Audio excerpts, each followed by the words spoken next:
Good morning, good afternoon, good evening, ladies and gentlemen. This is SKTV coming to you live from Phoenix, Arizona. My name is Sekou Kene. Today is another beautiful day. It's Thursday, February 1st, 2024. It's a new month, the second month of the year, 2024. I want to welcome all of you to SKTV. I want to say thank you to all of you for joining us. And I want to encourage you to go ahead and share the show as we get prepared to have this very important conversation today. We have a lot going on. The question is Liberia on the right track? Is Liberia on the right trajectory? Are we actually moving forward or we are going backward? I want to encourage each and every one of you to share the show so we can get this going as soon as possible. I want to say thank you to all of you for joining us, and please go ahead and share the show as we also try to get connected to the folks back in Liberia. Share the show, folks. Share the show, everybody.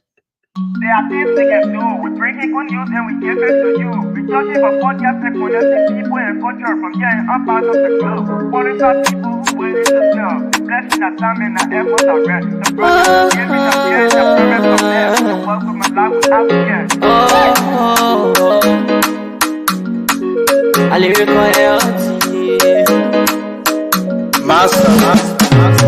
Cleverly, so make you again SKTV menu.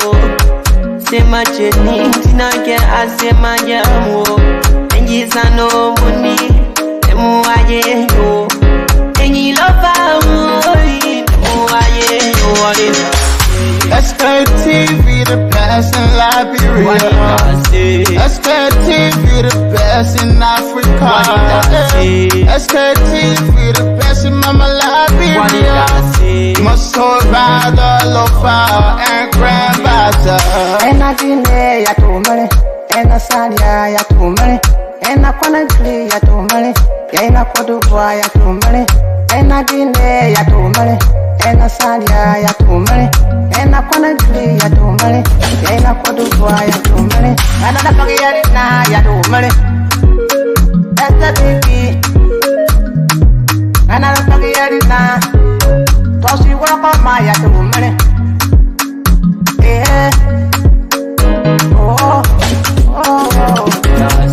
SKTV the best in Liberia. SKTV the best in Africa. SKTV the best in Mama Liberia.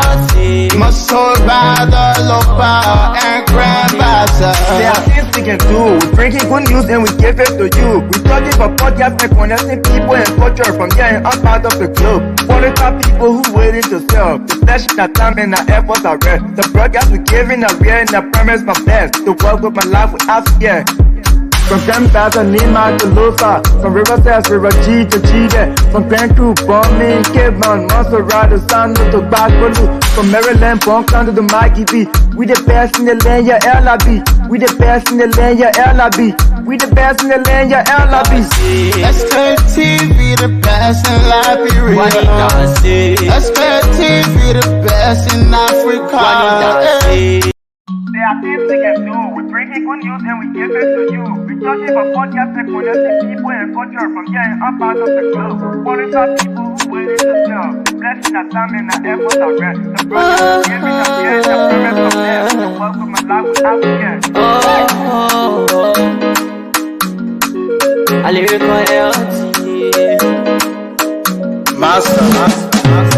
Cleverly, so make you again SKTV menu. Say my journey, Tina get as say my yamu. And yes, I know money. Emu aye yo. And you love SKTV the best in Liberia. SKTV the best in Africa. SKTV the best in Mama Liberia. Must hold by the lofa mare, ena salia ya tu mare, ena Conakry ya tu mare, ena Côte d'Ivoire ya tu mare, ena Guinée ya tu mare, ena salia ya tu mare, ena Conakry ya tu mare, ena Côte d'Ivoire ya tu mare, ena da pagi ya tu mare, SKTV, ena da pagi na, tosi wako maya tu mare.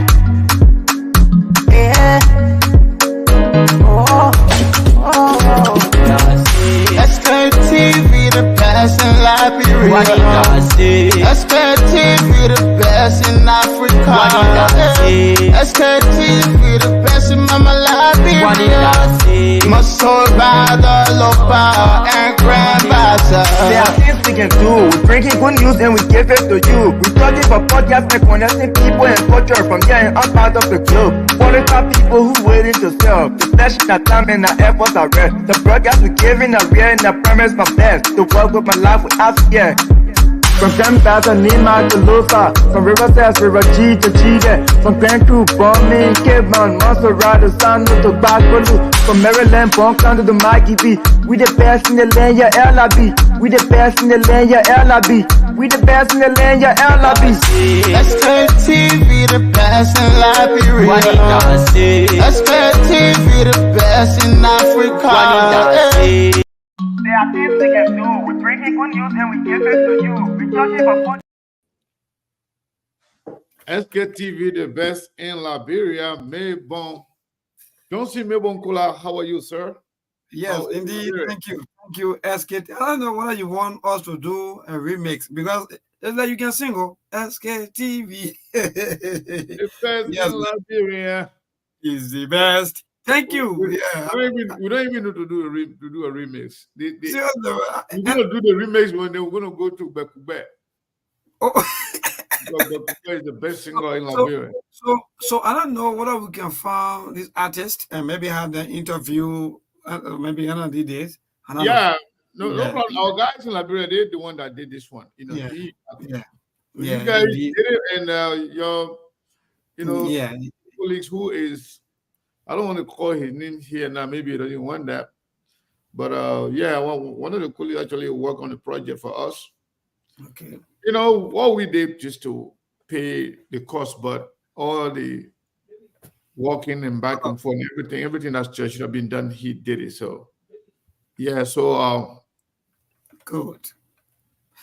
All right. So yes, indeed. So folks, indeed, thank you so much. And that song, I don't know how to even classify it. Take over for a minute. I'll be right back. All right. So that's just so magnificent. Indeed, a pleasant good evening to all of you, our dear travel listeners. The time check right here in Liberia is 16 minutes down 6 o'clock. That's the time check. And today is the 1st of February. Can you imagine though, within the second month already, time really going? I don't know about you, but indeed, today is the first day in the second month, and the year remains the same, 2024. Yes, indeed. So a wonderful good evening to all of you, our dear travel listeners. For those of you that are always burning your batteries and that are your data, indeed, you are the best. Thank you for making sure that you follow all of our programs, everything that we do here. And also, let me just say this quickly to some of you out there around the world. You can also go to Google Play Store and you're going to get Truth FM there live. Also, we are also on the internet, and you can follow us also just in case maybe you are a little bit busy, you're not able to follow the live stream. One of the best things to do is for you to download the radio app right there on the internet, right to Google Play Store.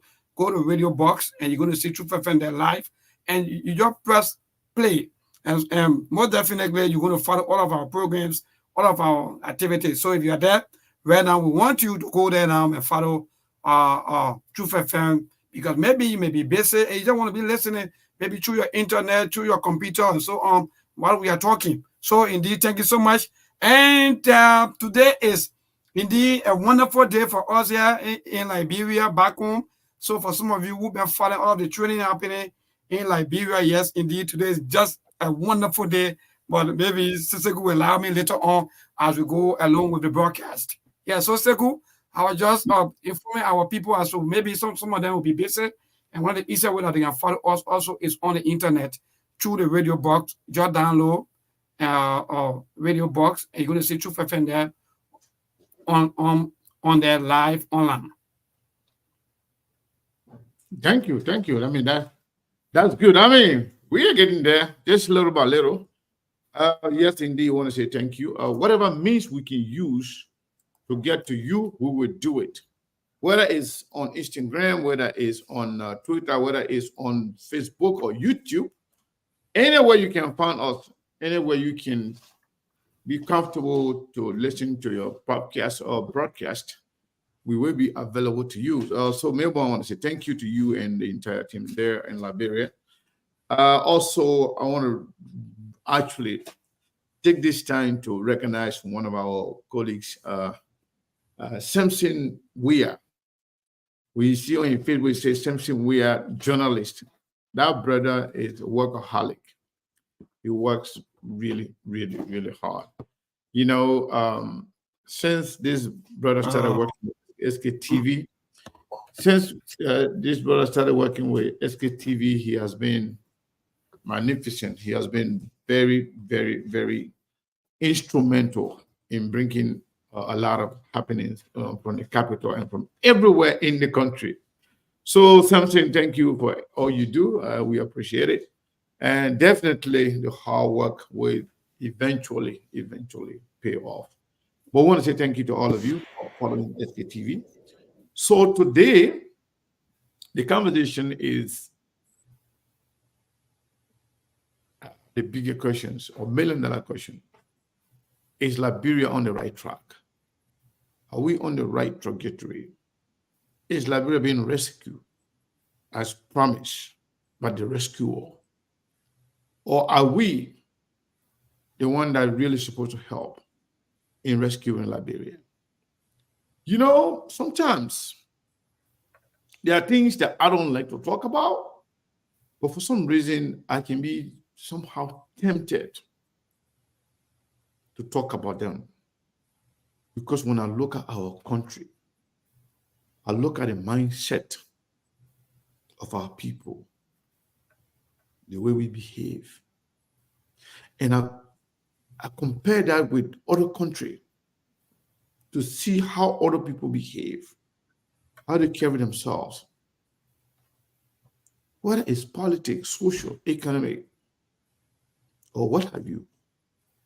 Our behavior, our way of doing things is completely different from everybody else. I don't know why. Like when George Bush said, you have, African and you have Liberian. Like we are different from everybody. Why am I saying this? We can know that something is bad, but simply because it's in our interest, we will embrace it and will sell it to other people. Or sometimes it may not even be in our interest, but we will sell it and embrace it simply because we want to make somebody angry. That's Liberian right there. So we received some information today regarding the representative, the nominee, one of the nominees in person of Councillor Kopokra, who is a Minister of Justice designate for Liberia. So this information is very much embarrassing, but I think we briefly talked about it here yesterday. We said there were a lot of complaints about him, and he used his influence and nothing happened to him. So we wake up today to some information regarding Councilor Copper that the Grievance and Ethics Committee of the Supreme Court of Liberia found him guilty in a fraud.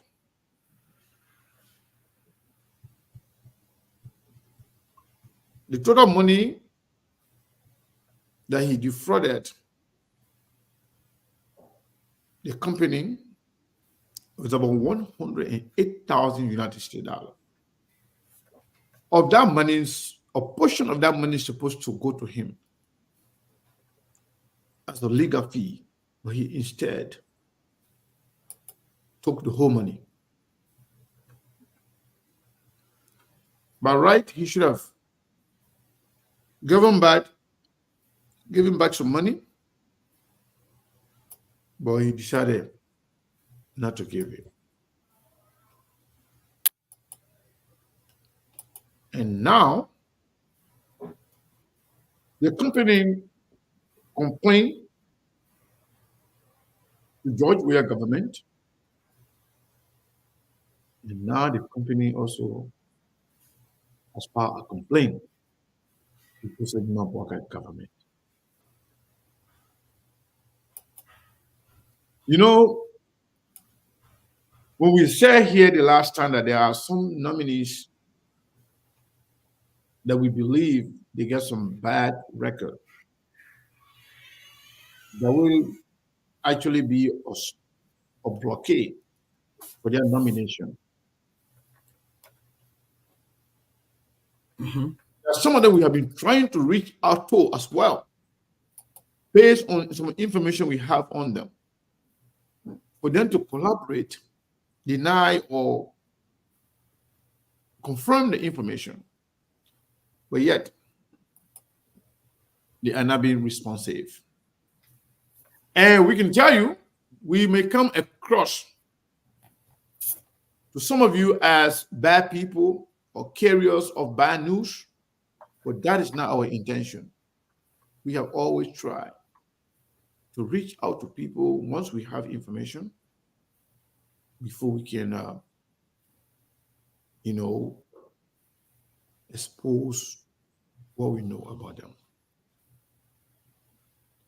What's going to happen in this Copper Cross case? It's going to be very, very interesting. You know, this guy, not only being a counselor, but the guy has control over a lot of people in Liberia behind the scene. In fact, this man has been reported to SKTV that this man is one of the big men in the missing. In Liberia, I think we call it the Sonic Society, correct? The guy is a big man there. And you know, when you're a big man there, you are connected with all the big people in the country. And that has been one of his strengths. One of the reasons why he has been going scot-free with everything he has been doing, especially when it comes to corruption. So it's possible. You know, sometimes people will pretend that SKTV doesn't matter to them. But I can tell you, everything that will come from here, people can dig deeper, they can investigate.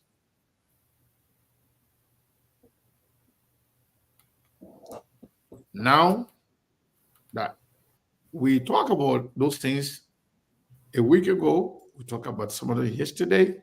Now, Copper Cross has been under political microscope. Now, the Supreme Court of Liberia, Grievance and Ethics Committee, have found him guilty and asking him to refund the money to the company.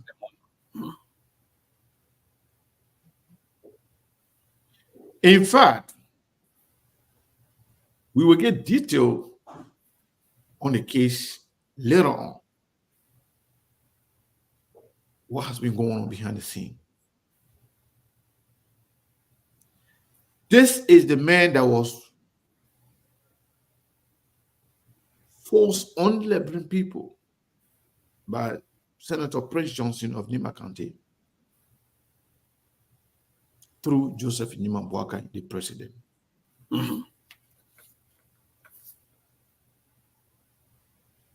In fact, if this Supreme Court document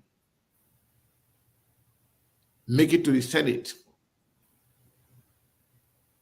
this man should not even be given chance to have a conversation in a committee room, let alone the plenary of the Senate.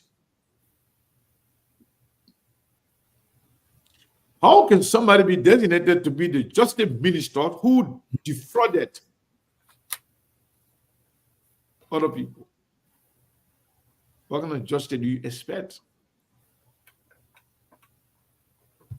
I don't even know him in person. So we have no personal problem with him. We just want the best thing for Liberia. If we want to change, if we want to see a better Liberia, you have to do things differently. We got to behave like other people. We got to behave like other decent human beings. You cannot do the same thing over and over and expect different results, knowing that we are doing the wrong thing.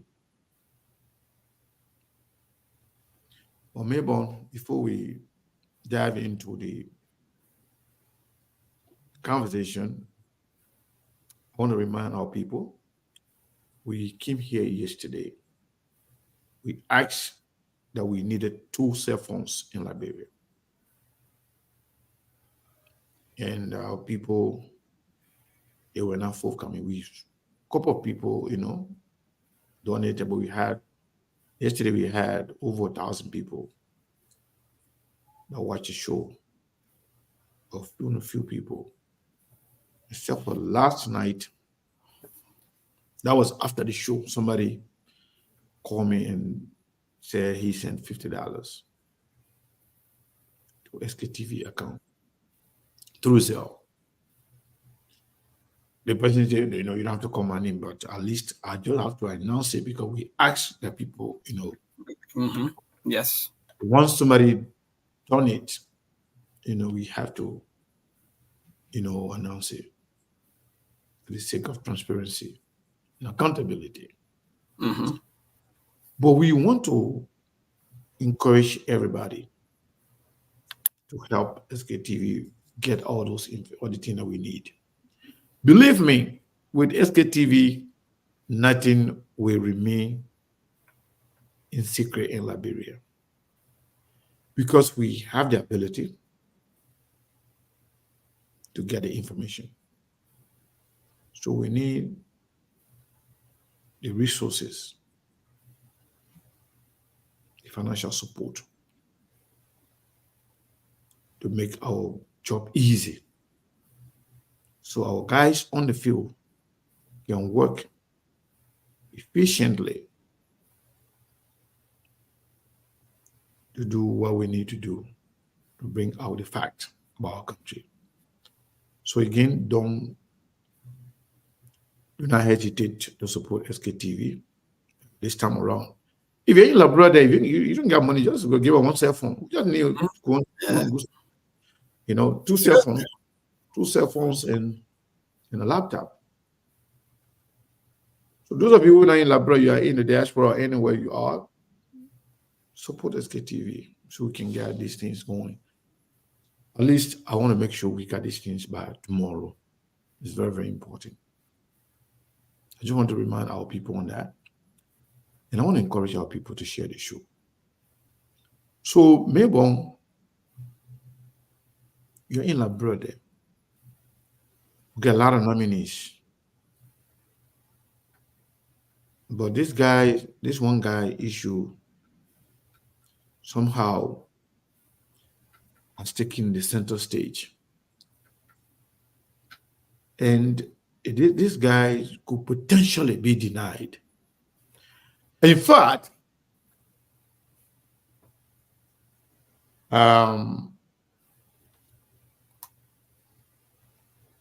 we just heard that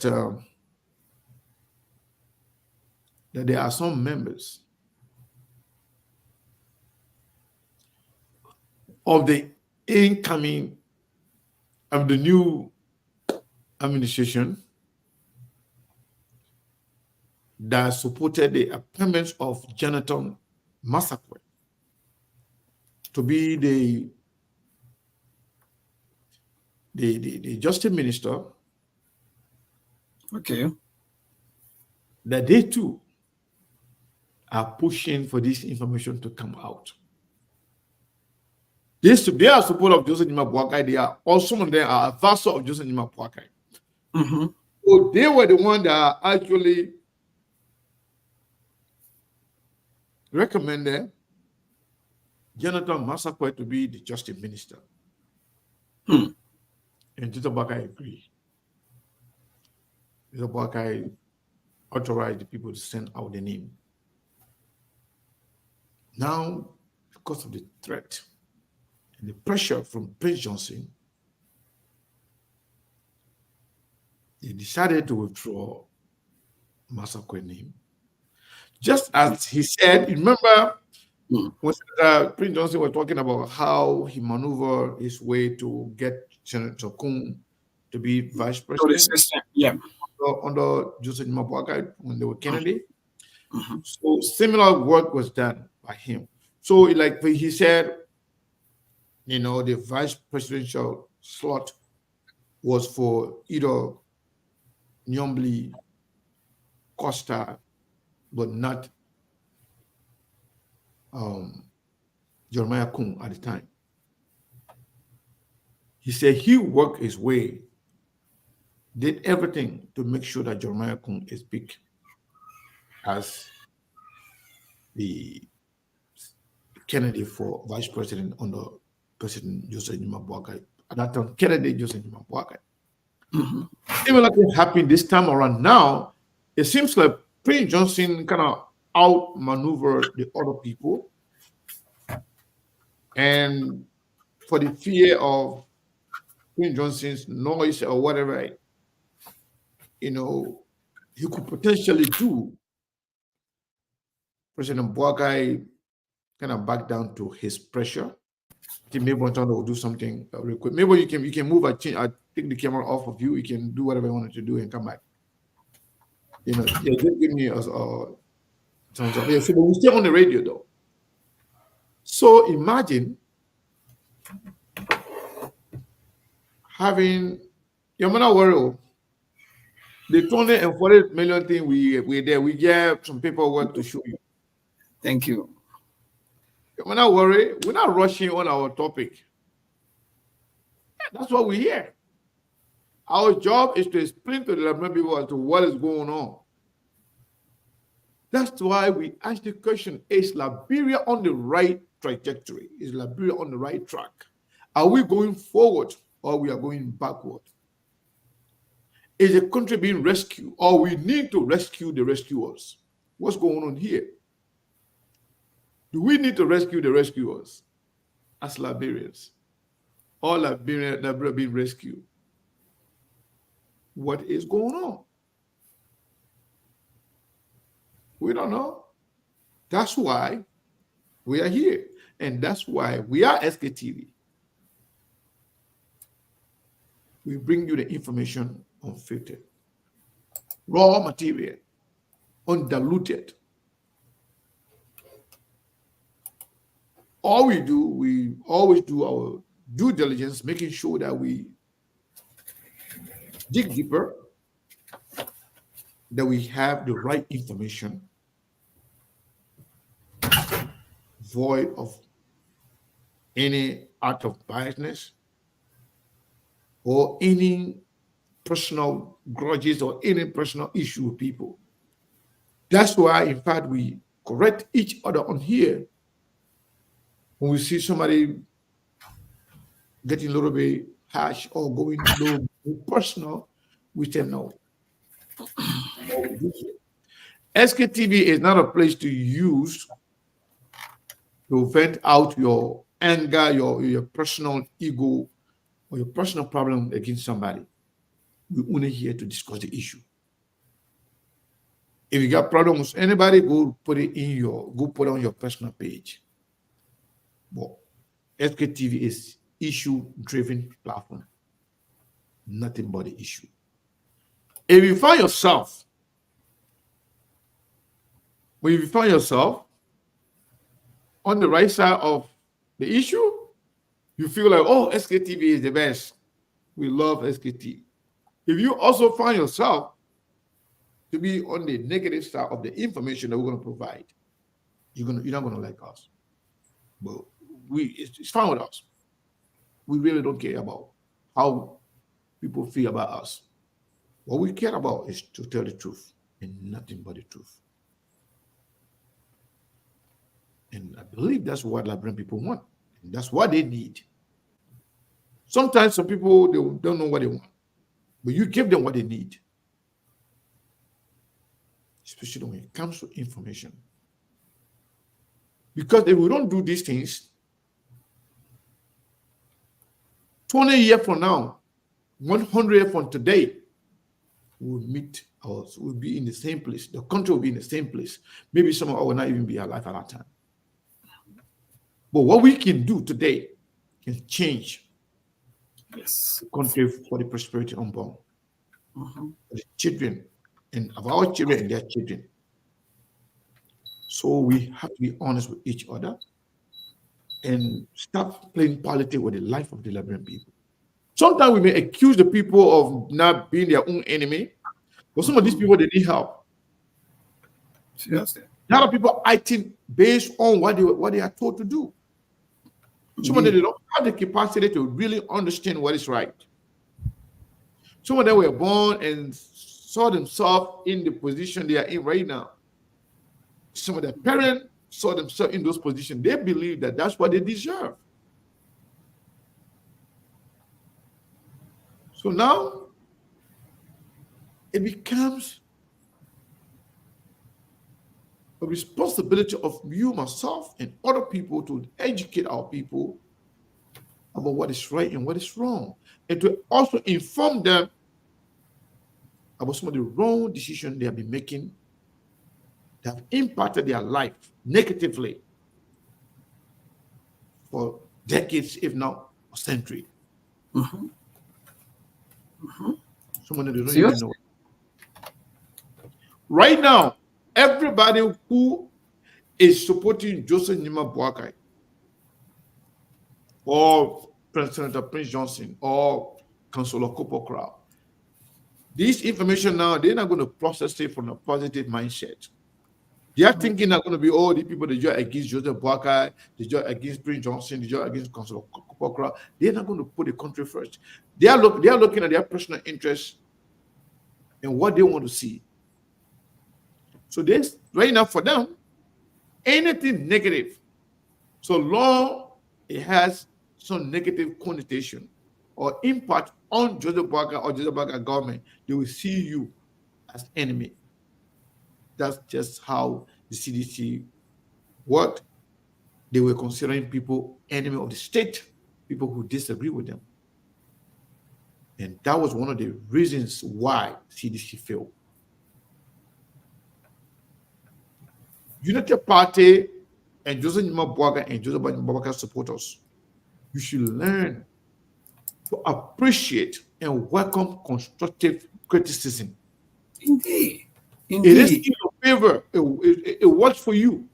Seriously. Because you're going to have a bunch of sycophants. They're not going to tell you the truth.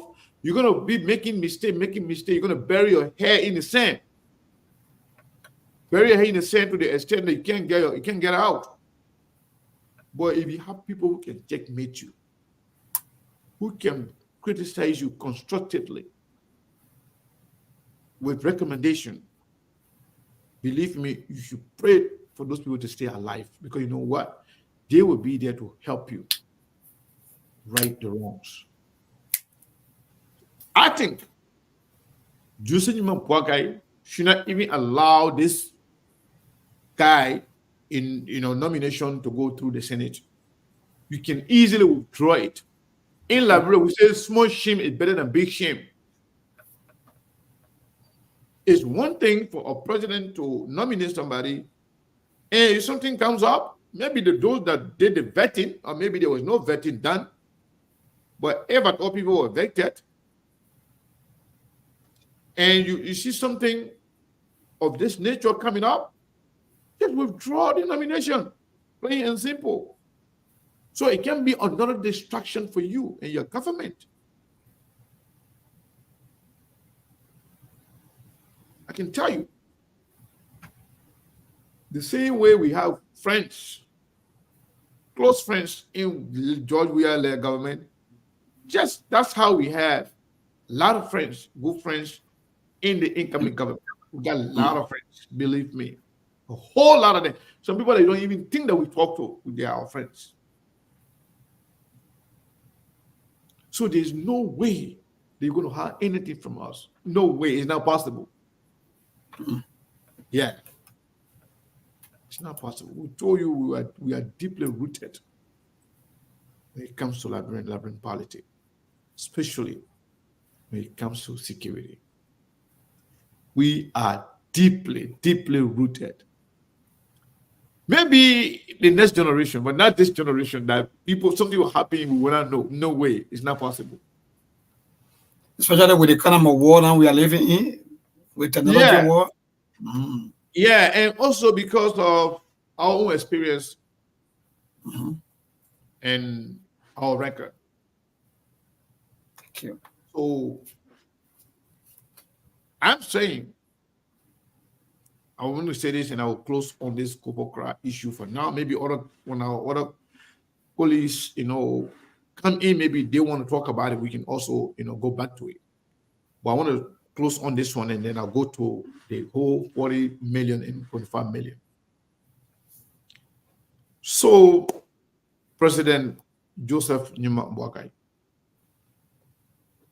I know some people don't want you to listen to people like us, who will, from time to time, criticize you or help you to do the right thing. But we are the best people for you to listen to, your critics. Me, I'm open to saying the good thing about you if you do the good thing. I'm open to criticizing you any minute, anytime, if you don't do the right thing. But our criticism will always be constructive for the betterment of Liberia. It's not coming out of any malice or any hate for Joseph Boakai or any member of his cabinet. No, we don't hate them. I love them. And the reason why I love them, because that's the way of the Liberian people. When we say we're doing everything for Liberia, for the Liberian people, we have to respect the way of the Liberian people. So we respect it.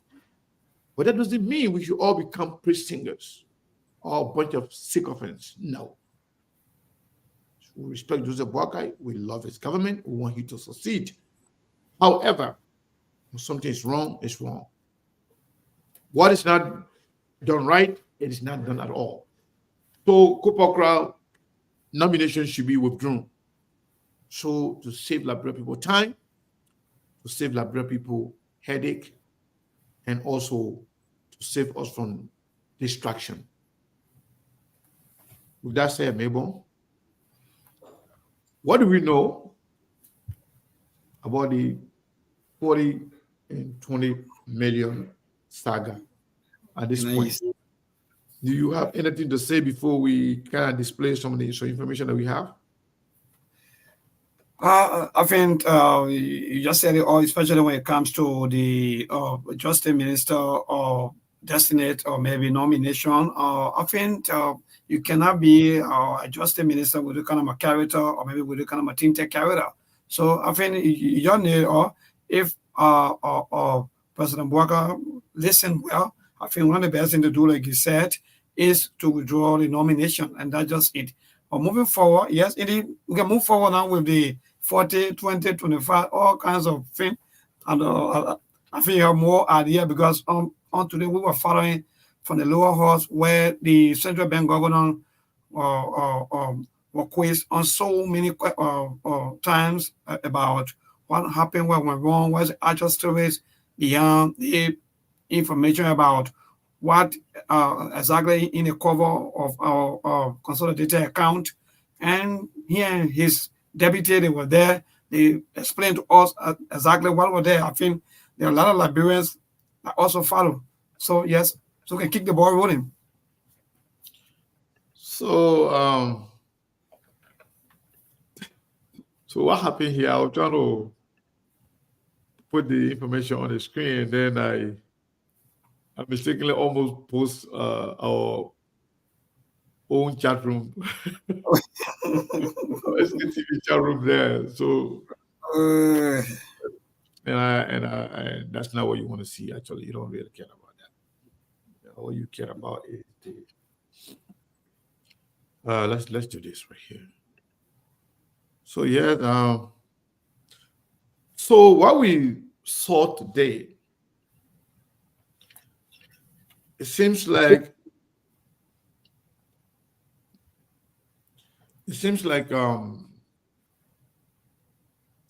the CDC government is right on this one in terms of what is left or what was left in the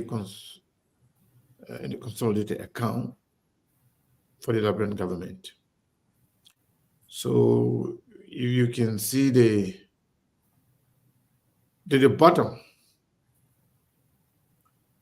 They converted the Liberian dollar, and my understanding is that when they are making the transfer, because United States dollar is easy to calculate, and you have government owned rate Through the finance minister. through the Ministry of Finance. Yes. So they can calculate and then put one or two together and give the exact figure in the United States dollar.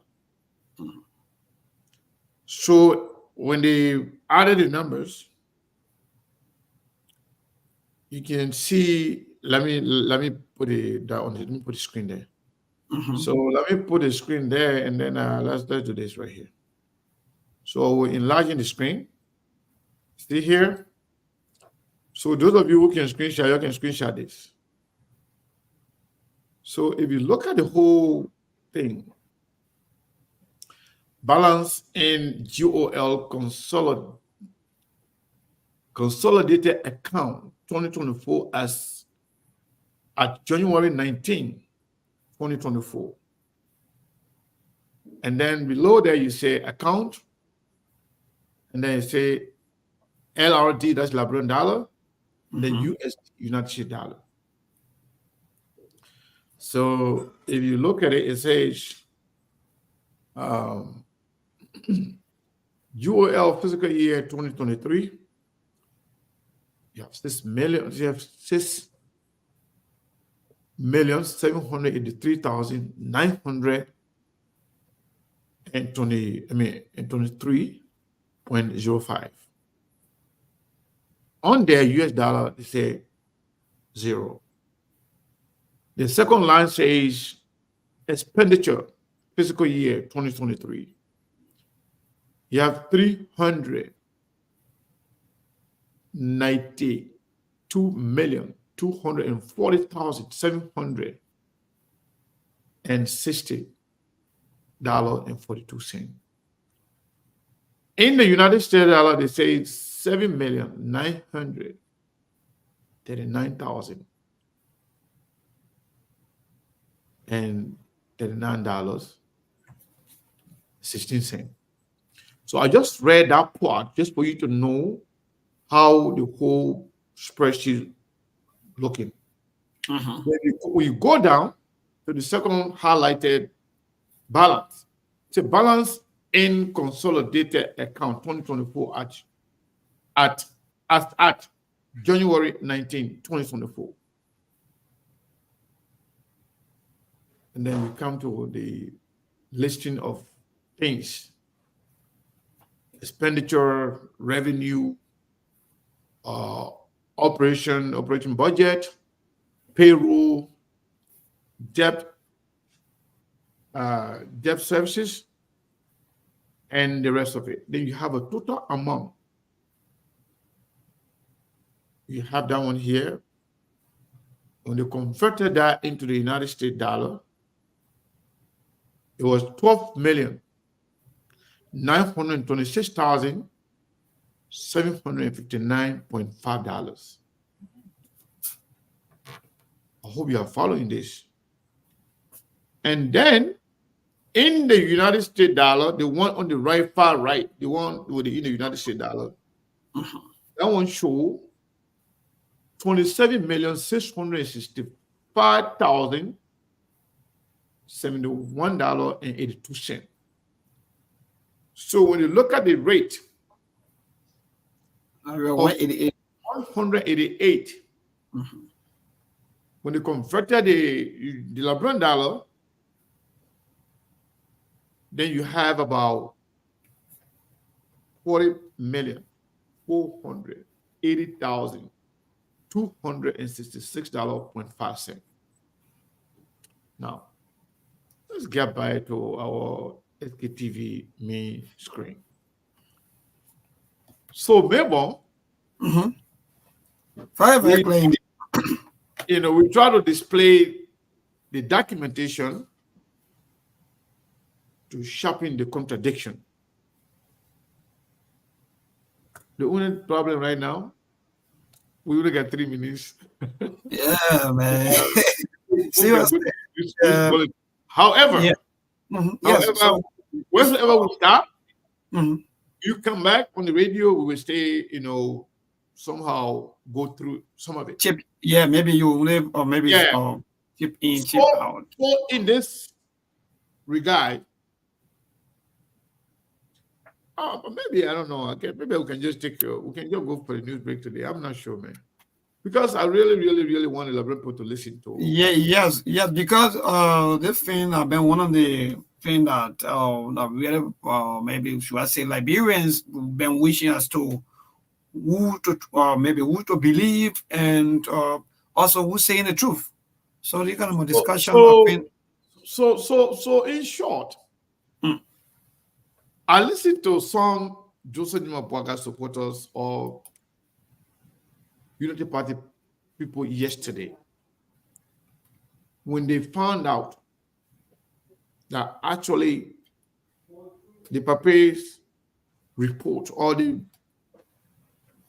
nation address actually contradicted the reality. Then they tried to make up story to back up themselves, to back them up. Their argument was, Jowiya government gave the information. They say $40 million. They didn't talk about the one in US dollar, and they didn't tell us that some were in US dollar, some were in Liberian dollar. Shame on you for even saying that. You say you are the best. You say you have experience in government. Did you know that United Liberia government operate in 2 currency? Okay, Joseph Boaga reported for $21.5 million. Why is it that Joseph Boaga did not report the Liberian dollar? Because they have some sinister motive. They have some motive to steal that money, thinking that nobody looking, thinking that, okay, they put mistake. They say they only give all $40 million, but that $20.5 million. So the other $19.5 million in the Liberia. Sorry. Look at this though. Look at this. To tell you how this whole thing was so apparent. The US dollar is not even 20 million, it's 27 million. Thank you, 27. Yeah. So how can a Joseph Boaga report saying 20.5 million. So what happened to the other 6 or 5.6 million United States dollars that were in US dollar? So you see, the argument was, oh, they would have told us the money that was in Liberian dollar. Okay, what about the one in US dollar? How come you did not report the whole amount in US dollar? Well, anyway. All right, so we got to go. FM 96. The guys are ready, and then we can go there and then let us give us. So it seems like, let me go back there because it doesn't make sense to me at all. It does not make sense to me. Look at this. If you look here, where they say US dollar, let's go all the way up there. You see there? You see right here? Right there, it says USD. US dollar. Because the first line here, that one only is the descriptions. Account, fiscal years, expenditure, revenue, operation, payroll, debt services. So if you look at all of those things, they come to the second place. That one says LRD. It means the Liberian dollar. Then they get all the money. All the money there. Then the place say US dollar on your far right. 27,665,071.82. I understand that the people didn't give you all the report in US dollar. So the person that was arguing yesterday, saying that, okay, Jowiya government put Joseph Nima in error. Those that were saying that yesterday, they need to reconcile with themselves. They need to go and apologize to George Weah people. We tried to get hold of Samuel Tuer, the former Minister of Finance, yesterday, but we did not get him.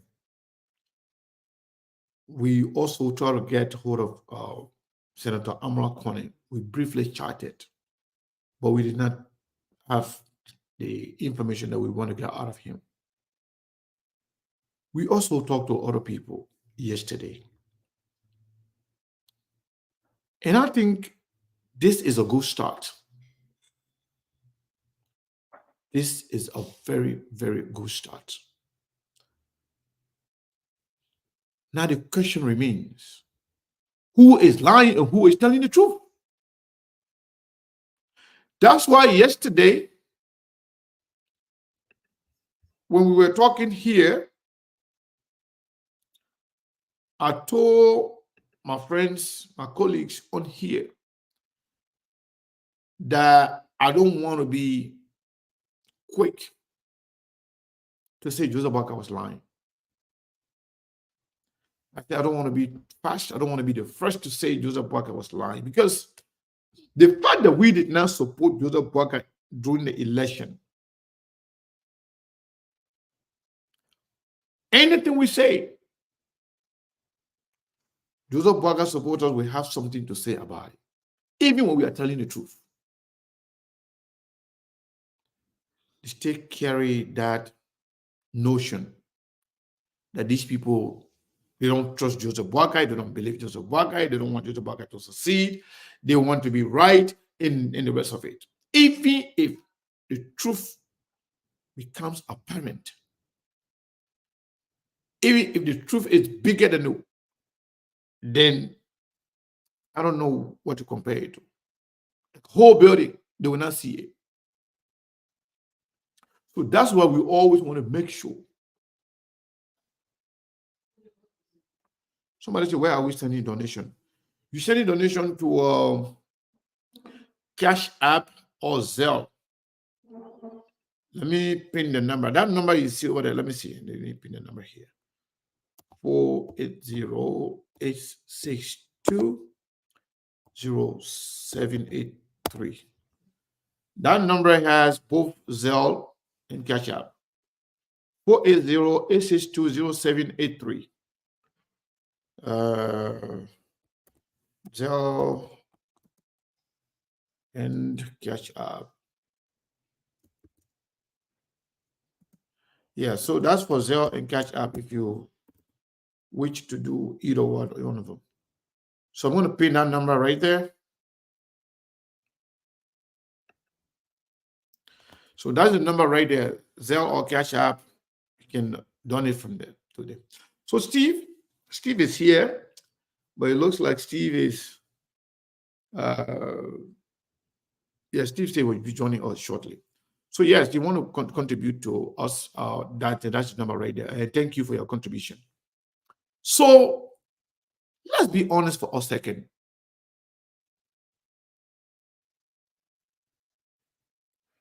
If you are supporting somebody and your support is genuine, I swear to God, you don't want to see that person be disgraced. You don't want to see that person be embarrassed. You want to make sure you do what is right. You present the facts. But look at this. Look at this. Like I said, we briefly chatted with, some of the people yesterday, but we are trying to see whether we can bring Minister Tuer on here, or former finance minister and now Senator Amora Kone of Bapulu County, or other experts. Possibly after the confirmation of the finance minister, we'll also invite him. If he comes, fine. Doesn't? Also fine. But it is embarrassing that President Boakai's First Nation address is being covered. It's been completely engulfed with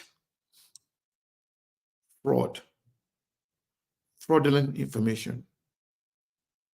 If you do what is right, people can say whatever they want to say about you, but right is always right. And if you do the wrong thing, you leave room for people to fill in the gap. People will fill in the blank.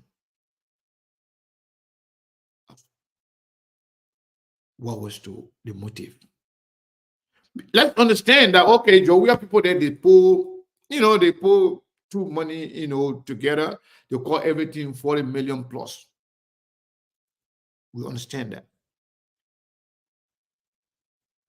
But what about the part that was written in plain English that say USD? So those that actually wrote the speech, in part, this part was inserted in the speech to throw Jowia government under the bus and to present Joseph Nima Boakai government as a president who is inheriting a broken economy, who was not even presented the fact as to what is actually in the account, that they were lied to, they were misled by George Weah government. That was the motive, and that was the reason why it was inserted into the speech, to present Joseph Nima Boakai as victim of corruption from the outgoing government, from the past government. But now, it seems like the Liberian people will miss George Weah. I think it's too soon for this, man. It's too early.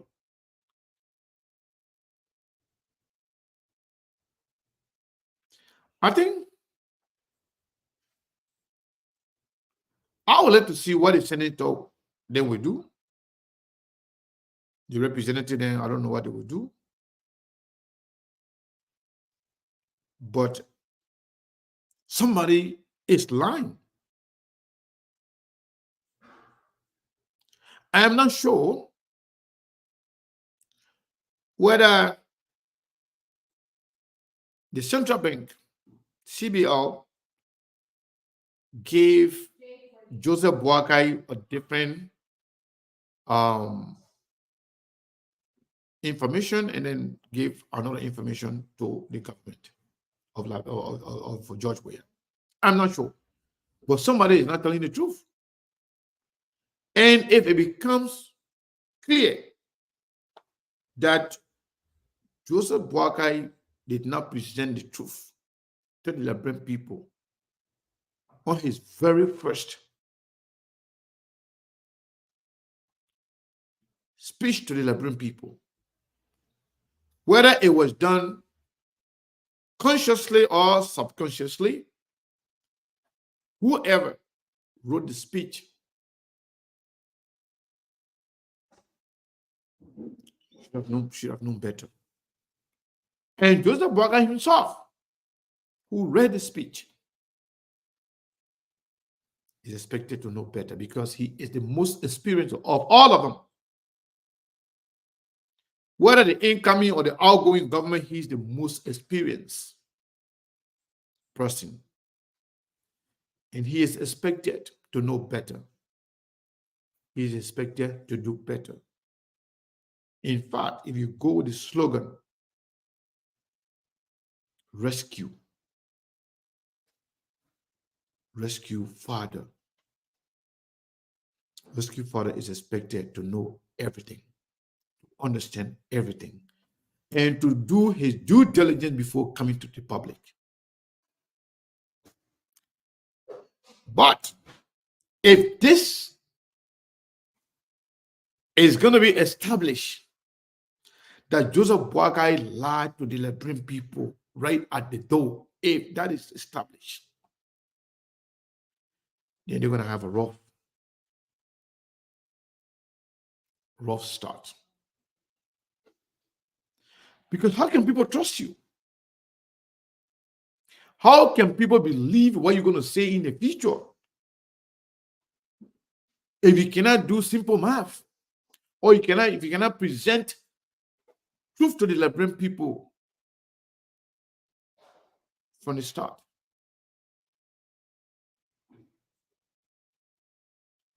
It is unbelievable, to be honest. If Joseph Boakai in the Unity Party supposed to be the most experienced, the most organized, the most educated people. I listened to one of his surrogates the last time that the reason why Jowiah felt that they were all uneducated, in quote. He said Jowiah failed because they were all uneducated, including the senators. I heard one of Joseph Boakai's surrogate saying that. Today is Thursday, having to be the 1st of February. So, second, we are back after the news bulletin. So, welcome back, Melbourne, and welcome back to everybody listening to us in Liberia. I want to say thank you once again, and I want to welcome you to SKTV. Today we are discussing Liberia. Is Liberia on the right track? I want to say thank you to all of you for sticking around and for sharing the show. And those of you who have shared the show, I want to say thank you. If you haven't done so, please do. Don't be mean to your friends. Don't be mean to your followers. Don't be mean to other people that really want to be following SKTV. It's important to share the show. Brazilian monk just joined us. So today we are going to go, to Liberia very soon. We're going to go to early today so we can have enough calls and people can actually participate. Because sometimes we can go off the radio and we can still be on here for 30 minutes, so they can miss a good portion of the show, and we don't want that. But Brazilian monk, welcome. Yesterday we were very clear. We said we didn't want to rush to judgment to actually say, you know what, Joseph Baka lie or the government of Liberia lie. CDC government was right and blah, blah, blah, blah. We didn't do that. We said, let's wait. Now, given the documentation that we just displayed on our platform, when you guys ambushing us or what? You guys, all of you guys coming together. I don't even know what's going on. Or what? You're talking a secret meeting. Yeah. But that why Steve will not talk right now. If we listen to Monfort and then Steve will talk. Because you know that the king was on an ambush. So Brazilian monk, man, what's going on? Yesterday Steve was very clear. Steve said he was about a lie. He said he believed the information. We said no. Let's wait. Let's get some facts. And now that what we are seeing right now, it seems like Steve was right. It seems like those who said yesterday that the president did not tell the truth, I think they were right. So what's going on, Monk? What's up, Sekou, Steve, and Melbourne, and our regular viewing audience as usual? Welcome to SKTV, another bright and beautiful day. That is why people should come to SKTV. I keep saying it. If people are interested in the fight, SKTV should be averaging 5,000 viewers per day. That is if they are interested in the truth. We said it. We laid a premise yesterday. Steve was right on. He jumped on it. For me, I only put one or two together and lay a premise. You got to get a premise before you can come to a fact. And it just wasn't adding up. You see, whenever there is a transition, people take advantage of the transition. People are in the euphoria. You just come from inauguration. You got a new president coming in. Unity Party is not new to government. Unity Party ruled our country for 12 unbroken years before turning power over to CDC. The whole money issue, it was by design. I just laid a simple premise yesterday that it does not make any logical sense that an outgoing administration that will be turning over the government coffers to an incoming administration to inflate the budget, because technically what you are saying is they are implicating themselves. And we all talk about Joseph Boaga being Mr. Clean Hands and the administration coming with a lot of professional people. They got the most experience. While we are judged, we are government inflate the amount on their way out, when in fact they are subjected to maybe an audit across the board. I mean, nobody goes to steal and leave their fingerprint. And they even made 7 million according to them. So they think about how they never incorporated the Liberia. That's a lie. We all know the central bank is the banker's bank. We got a dual currency system in Liberia. When people are collecting or paying revenue into the government coffers, we know there are a portion that goes to Liberian dollar and some of them are in US dollar. That was a lie. That was by design to steal in the transitional process. That's why it was. And we called it on SKTV that this thing, it just look feature. Look, let me tell you, everything that is done in Liberia, Melbourne, is done on the assumption that the vast majority of people are stupid, that they don't pay attention, so these guys can just do anything. And how many people are going to follow? Even if people raise objection, not too many people will be interested, because the average person believes, these people are already corrupt. So giving us story about corruption, it does not change the narrative. That's just a way of life. It's standard operating procedure in Liberia. That's what happened. They knew it. Let me give you one instance. You can remember when Madam Salif administration was turning power over the Georgia administration, when they printed a new note and left a portion at the free port of Monrovia in the container. You know what that was done? That was a trap. They understood that CDC was coming with a bunch of greedy rookies that was not going to resist the temptation of seeing money in the port and letting it to slide. So that way, they cannot call for an audit, because calling for an audit at that stage, it means they are both implicated. You can remember that situation? Mm-hmm. I think you can vividly remember when the Unity Party government, Madam Sadi government were leaving, they left money in the port.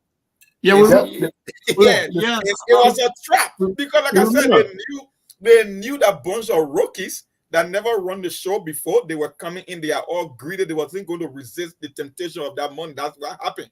It's the same old thing that these guys were trying to put off the Liberian people until we call it on the show, and now we got a documentation because it just wasn't adding up. Why would Georgia government inflate the amount when they are on their way out, knowing fully well that the guy who's coming, he already talking about auditing, he already Mr. Clean Hands, he's the elder statesman with the most experience.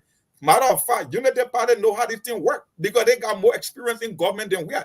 That's why it was deliberately omitted from the State of the Union. They knew exactly what they were doing. I'm not going to blame the president squarely for this, but that's why you have a transitional team. You put this thing together before you can get to office on day one. That's exactly what they were doing. They were trying to use a loophole to rob the Liberian people of huge amount of money. But that's why SKTV and IFA, we told people all the time, this thing cannot be about politics. Yeah, you must say it's an attack on Joseph Barker person, it's an attack on Unity Party. Oh, you guys lost an election, you are mad. The fact of the matter is you are going to bear the consequences, because we'll keep calling these things. Every time we see it, we will call it for why it is, and we cannot change the narrative here. We'll keep doing it every single day. It was an intention to steal millions of dollars right before the Liberian people's very own eyes, and thank God SKTV and other media outlets now putting the pieces together. But we saw this thing coming, and Steve was the one that was really spot on. For me, I just laid the premise. It just didn't make sense. It looked so fishy. And we saw this same script from Madam Salif administration in 2018 when they were turning power over to Georgia. I will start for that right now. Thank you, Monk. Folks, good afternoon. This is SKTV. Thank you so much for following us. For those of you who are following us from the radio, you're listening to us on the radio, we want to say thank you for tuning in through True FM. We also want to say thanks to the management and leadership of True FM for relaying the program weekly to you. As always, the Liberian people are the most important people on earth, and the Liberian women are the most beautiful women on earth. Let me say this to everybody. I don't mince my words. I don't go behind the hall to talk. I'm not in gossip business. I don't know how to do gossip business. No. I'm not in gossip business. I will say as it is. Whether you get veil, you don't get veil. Me, I will say as it is. The people who want to be diplomatic, fine. The people who want to say clear, fine. Me, I can say it raw. So my people, my woman and my papa them, who don't know all the big book them with them speaking misappropriation, mismanagement of the facts, so they can understand it's clear. I said, and I stand by it. Joseph Yuma Boaka lie. I'm not bringing no speech rhetoric. I'm not bringing nobody. Yesterday I said it. The Unity Party and Joseph Yuma Boaka lie. We said it on SKTV. In fact, we were one of the very first group of Liberians that raised the red flag in our speech that Monday. That was one of the biggest takeaways we took out. We expanded on it, and for that day we zoomed in and said it was a lie. It didn't make any sense. But before the speech, before the money Benin could come out, on SKTV, we told the Liberian people in the world that it was prudent, it was safe, it would have been proactive if the Unity Party transitional team update the Liberian people, especially when it comes to money Benin. We made reference to the rigmarole CDC had with the past government, with the Ellen government. They were saying that they left there 150,000 United States dollars. The other group was saying no, they're not it. Let me say this to the Liberian people. Let me say this to my own man. Anytime you use the word consolidated, that BB people word, where it means simply it means you put all the money in there together, whether that Liberian dollar, whether that US dollar, you put it for all over. That's what they call consolidated. It means you put them together and you make it one. So that other story that I see Unity Party people, those shameless bunch of crooks and liars and passing around with her, and it was a mistake by the speech writer. It's not no speech writer, because the speech writer, after they wrote the speech, they turned it over to other people to read it. That speech was edited more than once. In fact, the Unity Party and Joseph Yuma Boaga deliberately decided to deceive the Liberian people, and they think everybody's stupid. But I keep saying this to the Unity Party and Joseph Boaga.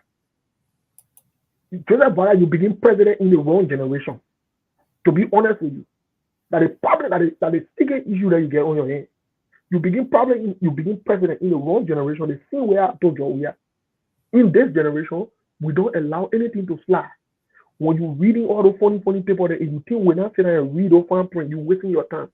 That thing where you catch our paper about woman and back in the days because they couldn't read, they couldn't write, they can't your top BBT and your top funny thing and catch them.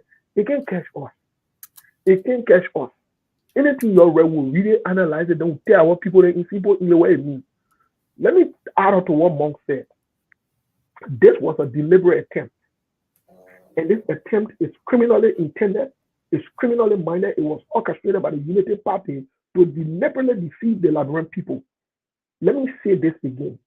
This was a deliberate, deceptive, and criminally minded orchestrated move. You know, the Unity Party thinks that the Liberian people are stupid people because they get in power. That's what they think. You know, just barely 2 or 3 weeks in power, you can't be having that kind of noise behind you. It's disappointing. But Mr. Kane, what the Unity Party thought to do was they wanted to omit the Liberian dollar. You know, the 15 billion saga that happened, it was coordinated. The Unity Party knew about it when they were leaving. In fact, it was the lawmakers in the majority who signed it into law. So they knew about that money. They took that money and shared that money among themselves. What they wanted to do this time around, they wanted to throw CDC on the bus and take the Liberian dollar and share it among themselves. But this time around, because our eyes are open and we thank God that God gave them all the opportunity to travel, we can read and we can read. When you bring in the country away with them, you bring in a boat away with them. Any way you can with them. So right now, the situation that they can handle, the Liberian dollar, they only reported the US dollar, the Liberian dollar that they wanted to cover up so that they can steal from the Liberian people. And they wanted to throw CDC under the bus. And I said it, CDC must have been an incompetent in every form of government. But let's not. Yes. Steve, let me ask you though. Please. Let me agree with your logic that they were trying to eat the Liberian dollar. Why they didn't report the US dollar? In fact, because Joseph Baga said they received 21.5, and it was $27.6 million they received in US dollar. So why do you want to lie about that one again? Mr. Kane, let me say this today. He said 20.5. Joseph Baga said 20.5, and it was 27.6. Exactly. Mr. Kane, let me say this. To tell you that this was deliberate, to tell you that it was never a mistake. It was never a mistake. It was deliberate. They know what they were doing.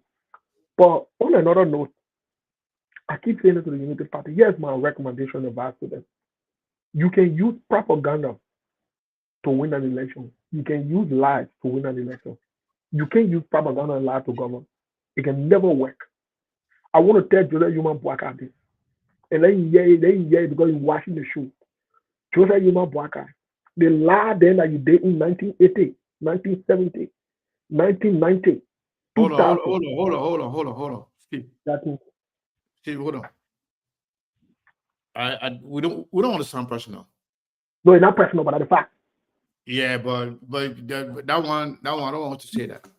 No, he is the president, and he told the Labrampo lies. He told the lies to the Labrampo. The issue, but when you say that, we said that listen to you and then he lied, he did this and that. That was some personal. I don't want to do that. No, it's not personal.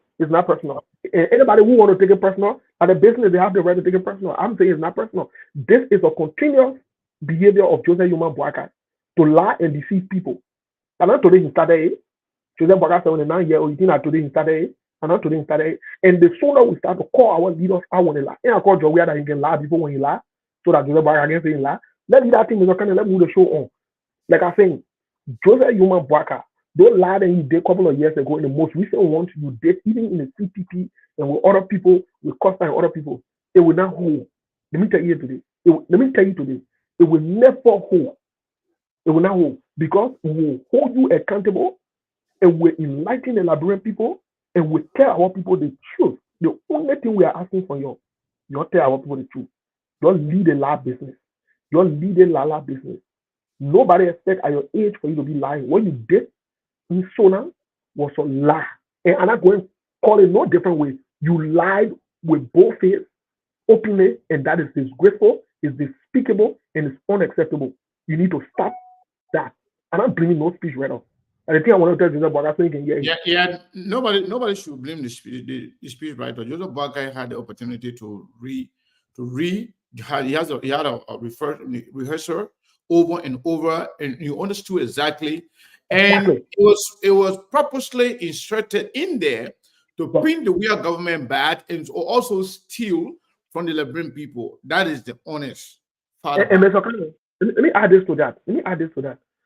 Since the thing came out, if this was a mistake and an honest mistake, don't you think it was the responsibility of the Unity Party to retract this and even write something to say, sorry, this was a mistake, we are firing the speech writer or we are punishing the people who wrote the speech, but they did nothing about it until the two won't come on and then they won't tell us, say, we're looking at people who can be pissing on the head and telling us, say, really? We're not inside with you. We're not falling on our way. We in 18 years, we told you, we inside for better lab, bro. We're not here for joking business. So, we inside. Thank you, Steve. Let's go to Saros. Saros, welcome. Before we go to Liberia, we're going to go to Liberia right now. Right after Saros.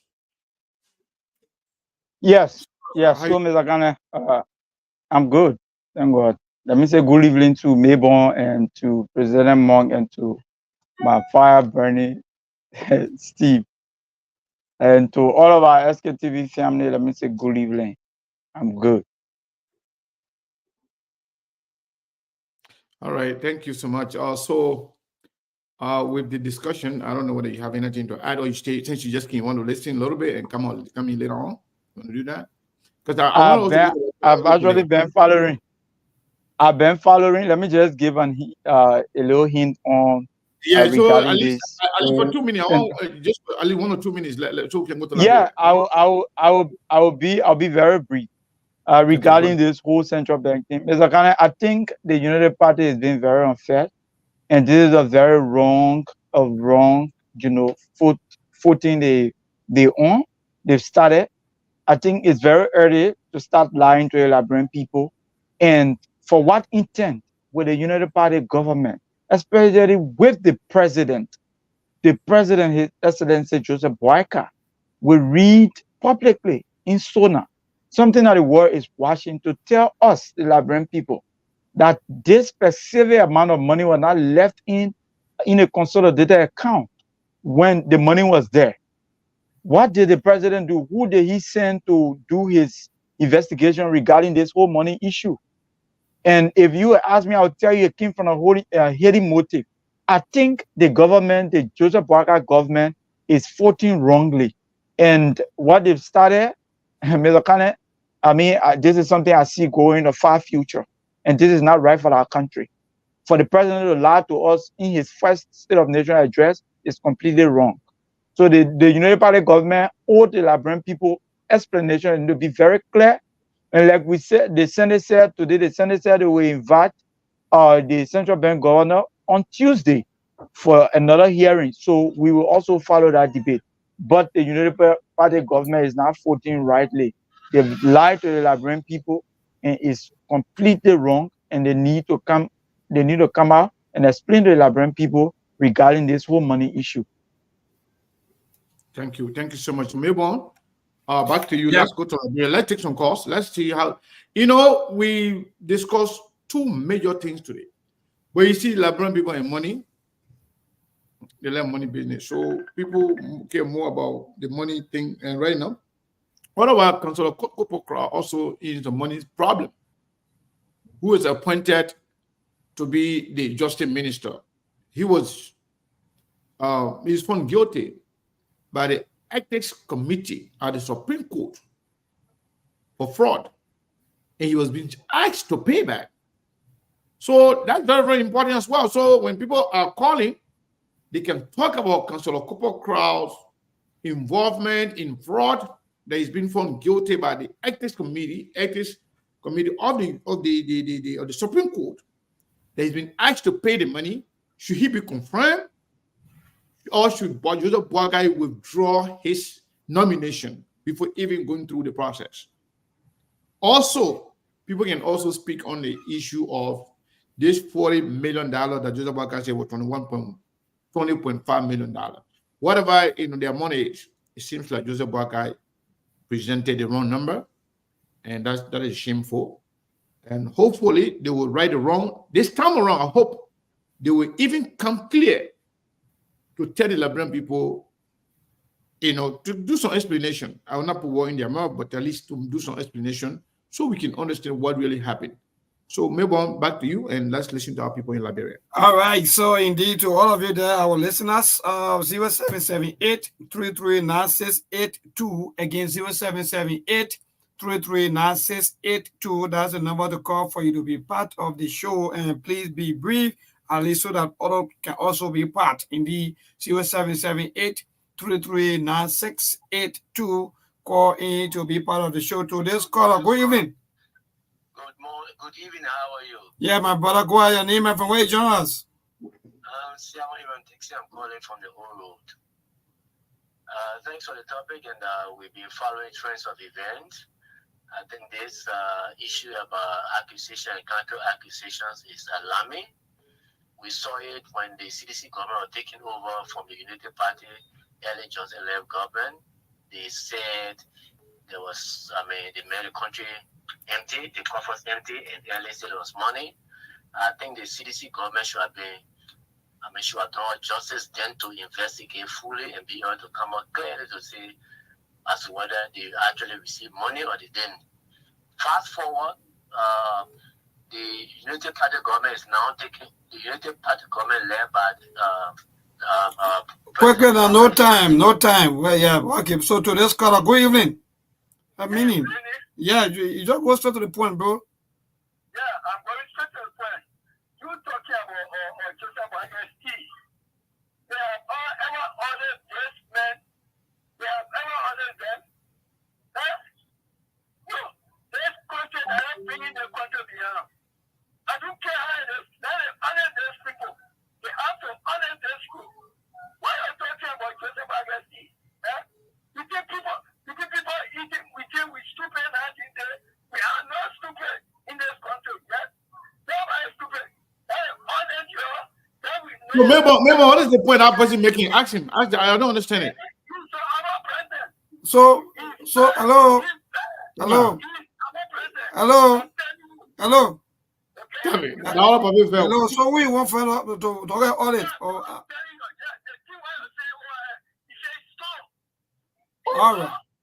All right. So today's caller. Hello. Yeah, bro, go ahead. Your name and from where you join us?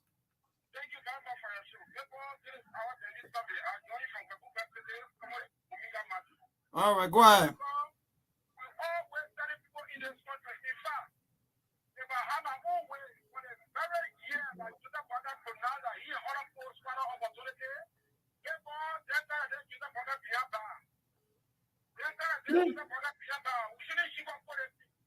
How?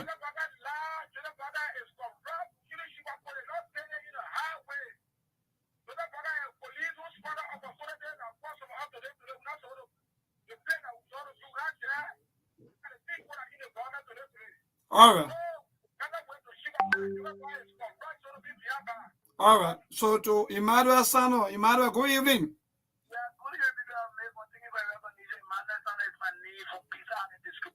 Yeah, go ahead.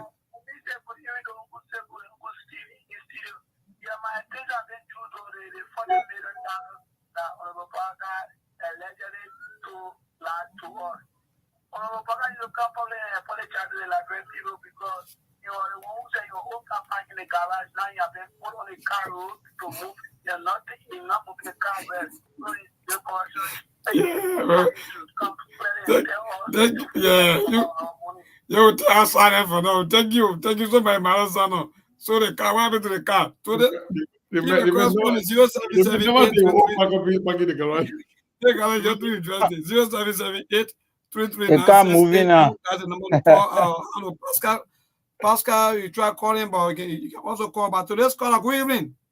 These people. Yeah, go ahead.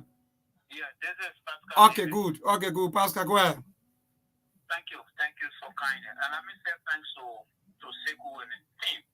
You know, I'm still struggling as to how we can make our contribution. I don't know. I mean, it's not too clear as to how that can be done. Where in Liberia, you mean, or when you come to the cell phone business?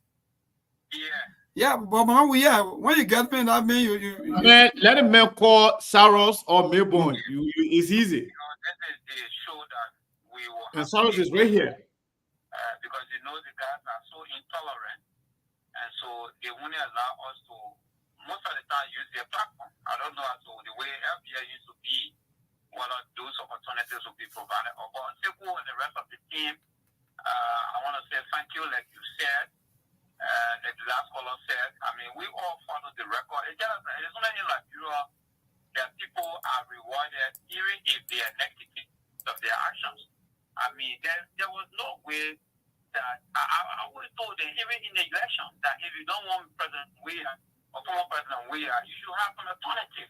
I mean, we could go for Mr. Combis, but for us to live for the Unity Party where people admit their openly that, I mean, corruption under them was inspired. People said, I mean, corruption was a sucking demon and people admitting to squandering opportunity and all of that. And the Liberian people still going back to make that kind of decision. It just tells you the kind of people we are. And absolutely, we really don't want to change. I mean, I can say to you, Sekou, not that we hate corruption. We don't hate corruption. It's just that sometimes we get angry with some of the people that are involved. You heard them, I mean, complaining of people from the CDC and that it was actually against, I mean, quote unquote, people were corrupt. But it's just that it was those names involved. Today, all right, Pascal. So let's go to the lab and take the other caller. Good evening. Yeah, good evening. This is Mentor Moses Board Jr. I call you from Rawalpindi Highway. Okay, go ahead, Mentor. Okay, my attention has to do with the 14 million issue. And other people have said their own, that's like the way they understood it. But I just listened to a radio news 7 o'clock this evening that the two presidents, former and current, the central bank is not giving figure. So for me, I see it very dishonest for us to start prejudging whether the central bank pulled the money out. The central bank, they admitted that indeed there are $2 billion Liberian. But excuse me now, hello. Hey, hello, my dear. Everybody follow it, right? And you are saying something. So myself, I'm telling you, what would they follow today also? So I'm telling you that there's a figure being placed out there, but they don't put everything into totality. That's all. So then my next thing has to do with the consolidated account. The consolidated account. Whether they violate the Liberian dollar also, because I know our reserve is supposed to be in Liberian dollar, because that is a national, international form. All right, thank you. All right, thank you. I think Sekou will respond to that. Sekou, I just want to tell our audience. Maybe you want to educate him because he's saying that. Maybe can you hear me? Yes. I'm getting quiet. Right. Yeah. I just wanted to, clarify something. That person is confusing our listener. He is confused. He doesn't understand, or he's willfully trying to confuse the people. There's no confusion here between the president. No, not absolutely. There's no confusion here. The problem here is that Joseph Nima Boakai and his team, they misled the Liberian people, they misrepresented the fact. Whatever they put out there is not the fact. The truth is, George Weah left $40 million in the account. Whether it was in Liberian dollar or US dollar, Joseph Nima Boakai should have known better. He knows exactly, and the people around Joseph Boakai know exactly that we use two currencies in Liberia.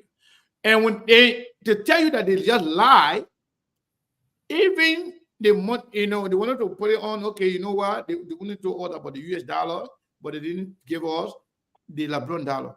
The US dollar they gave you, you don't even report that one accurately. So how can we trust you that mistake came from there? All right, so let me go to Bobby. I'll make a few calls. 7 million US dollars. Yeah. We used to 20 million. Yeah, Bobby, go ahead. You are live.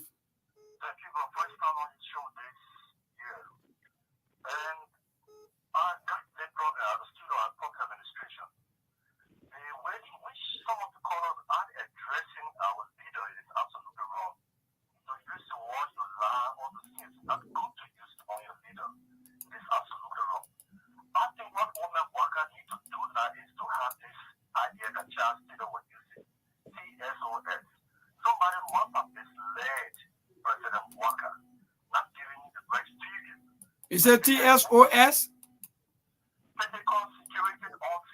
Oh, okay. All right, go ahead, Chief. Yes, I know, boss. I just wanted to verify it out.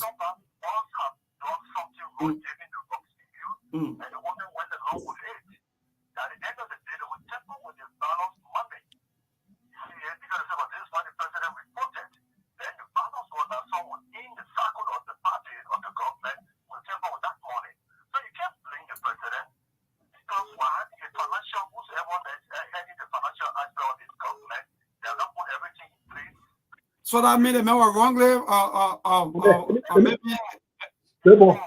Yep. Maybe Lara got stay on.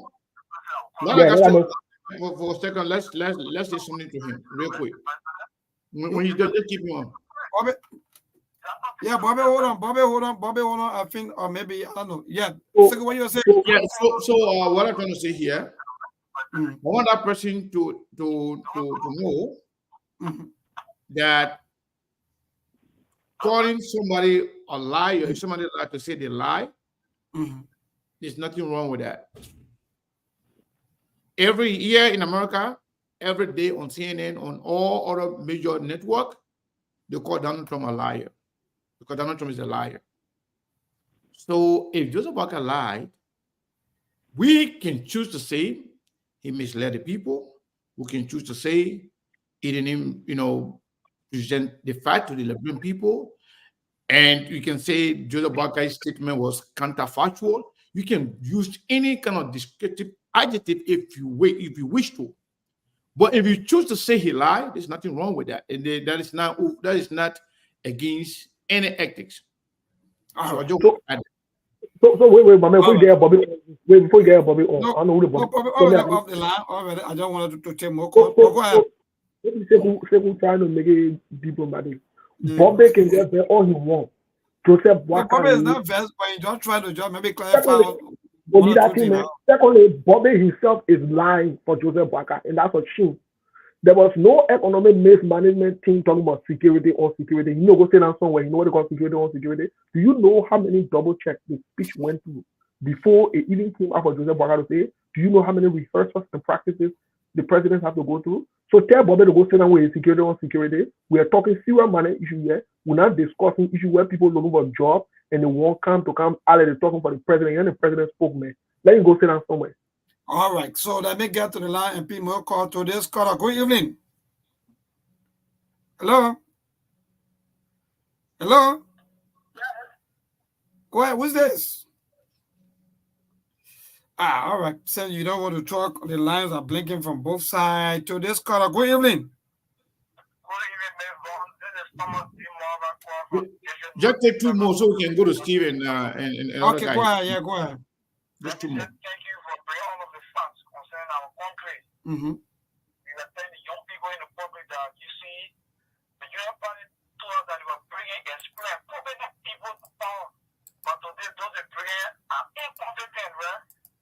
6 years back, you tell people that Georgia were appointed, they were not competent, but today you are part of the technocrat. But yet they stay, they are still misleading the president, and the other colors say we should not be the president. Lying, laughing, like people. There was $40 million in their account. Now I should report about $1.5 million. So what do they want to do with like that money? If people have to be serious. They are not taking up, should not take up on our heads. We will do things that people will not expect the young people doing this one. No, not that. Yeah. We're not come to that. In fact, we don't even go to that. So to this caller quickly before we go. Hello? Hello? Yeah, go ahead. Your name and from where you join us?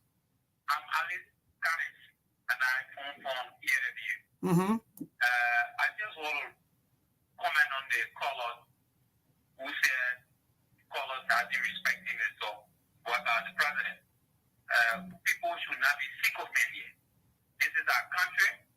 If a leader will come to mislead, he must be considered a liar. It is unfortunate that people will come to the platform and want to come to beg for job intelligently. No, we wouldn't sit there and lie. Besides, the president is supposed to prove. He's supposed to. There's somebody said that message was in red. It was in elegant. He saw it. It was something prepared. Now 2 days to the speech. It was something prepared. Now 3 days to the speech.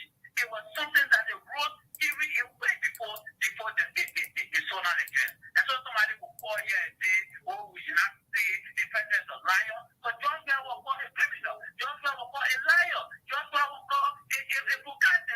So what's the big deal if it's a bunch of lies to the public and somebody call and say the president lied? We're backing these people. All right, Chief. Thank you. Yeah, so Steve, Sekou, and other President Monk, Cyrus. So we're back up because I don't want my guys to have time to yes, indeed. You're correct. To react to the people reaction. So Steve Steve. I know that one I say let it to me because I know you're more thinking. I saw the man 2 years boy. What's this funny? Go ahead. Yeah, myself I'll react. Okay, Steve, go ahead, Steve. Let me say this. First things first, order of business. Let me say this. Tomorrow, I don't care what you're doing in your life. Even if you're getting married, leave a marriage, don't miss the show. Don't miss SKTV tomorrow, Saturday and Sunday. Don't you dare try it. Because tomorrow, they don't have a story in the Senate unfolding. He own a story unfolding too. Look, we discuss in depth some of the information we are getting behind closed door as to why Sarah Beverly Yancey or confirmation is making it low that Rigman wrote. Tomorrow, don't miss it. But let me say this to all of those who think that this is a religious or traditional context. Joseph Bagada president for all of us. If Joseph Bagada allows in that, and I get no other way I will say it. If it make you there, you must turn the radio off or turn the TV on and go sit down in your room or sit down in your office. You're not forced to listen to us. But if you think you will come to tell how to call or lie, and to feed both to make it no fun, you're wasting your time. You are wasting your time. In fact, you are a loser wasting your time. You are a big loser, gigantic, humongous loser wasting your time. Joseph Baga is a liar. You need to apologize to the Labrenpo for lying, and you need to stop the lie at his age. That's what I wanted to say. Tomorrow will be on. We're not going to know where we get. Huh? We Isa. Yeah, now your mom will be on your show tomorrow. You and Brazilian boy and I will not stand there. I'll be on. Me, I'll be on. Okay, you'll be on. I will not stand there. Now you're la. Now you're going to be on. I'm not going to be there. I'll be on. But anyway, let's go to Charles. Go ahead. Let's hear your reaction. Yeah, so let me say this, Mr. Khan. You see, the reason why this country is not moving any further is because I always say this on SKTV that Labren people have their own problem. Now you're seeing the people coming in defense of the president because the president lied to the Labren people on his first sonar. Mr. Khan, what does it tell you? Is it that the rescuer need rescue now? The people promised the Labren people to rescue them, but the president lied that there was no money, such amount in the consolidated account. That we saw. I mean, like, if the president want to be a good president, he should not relax and depend on people to do everything. Some of the things, if he thinks that he's strong enough, he need to make sure on some of the things. But I guess the president did send his team at Central Bank, which himself did not go there.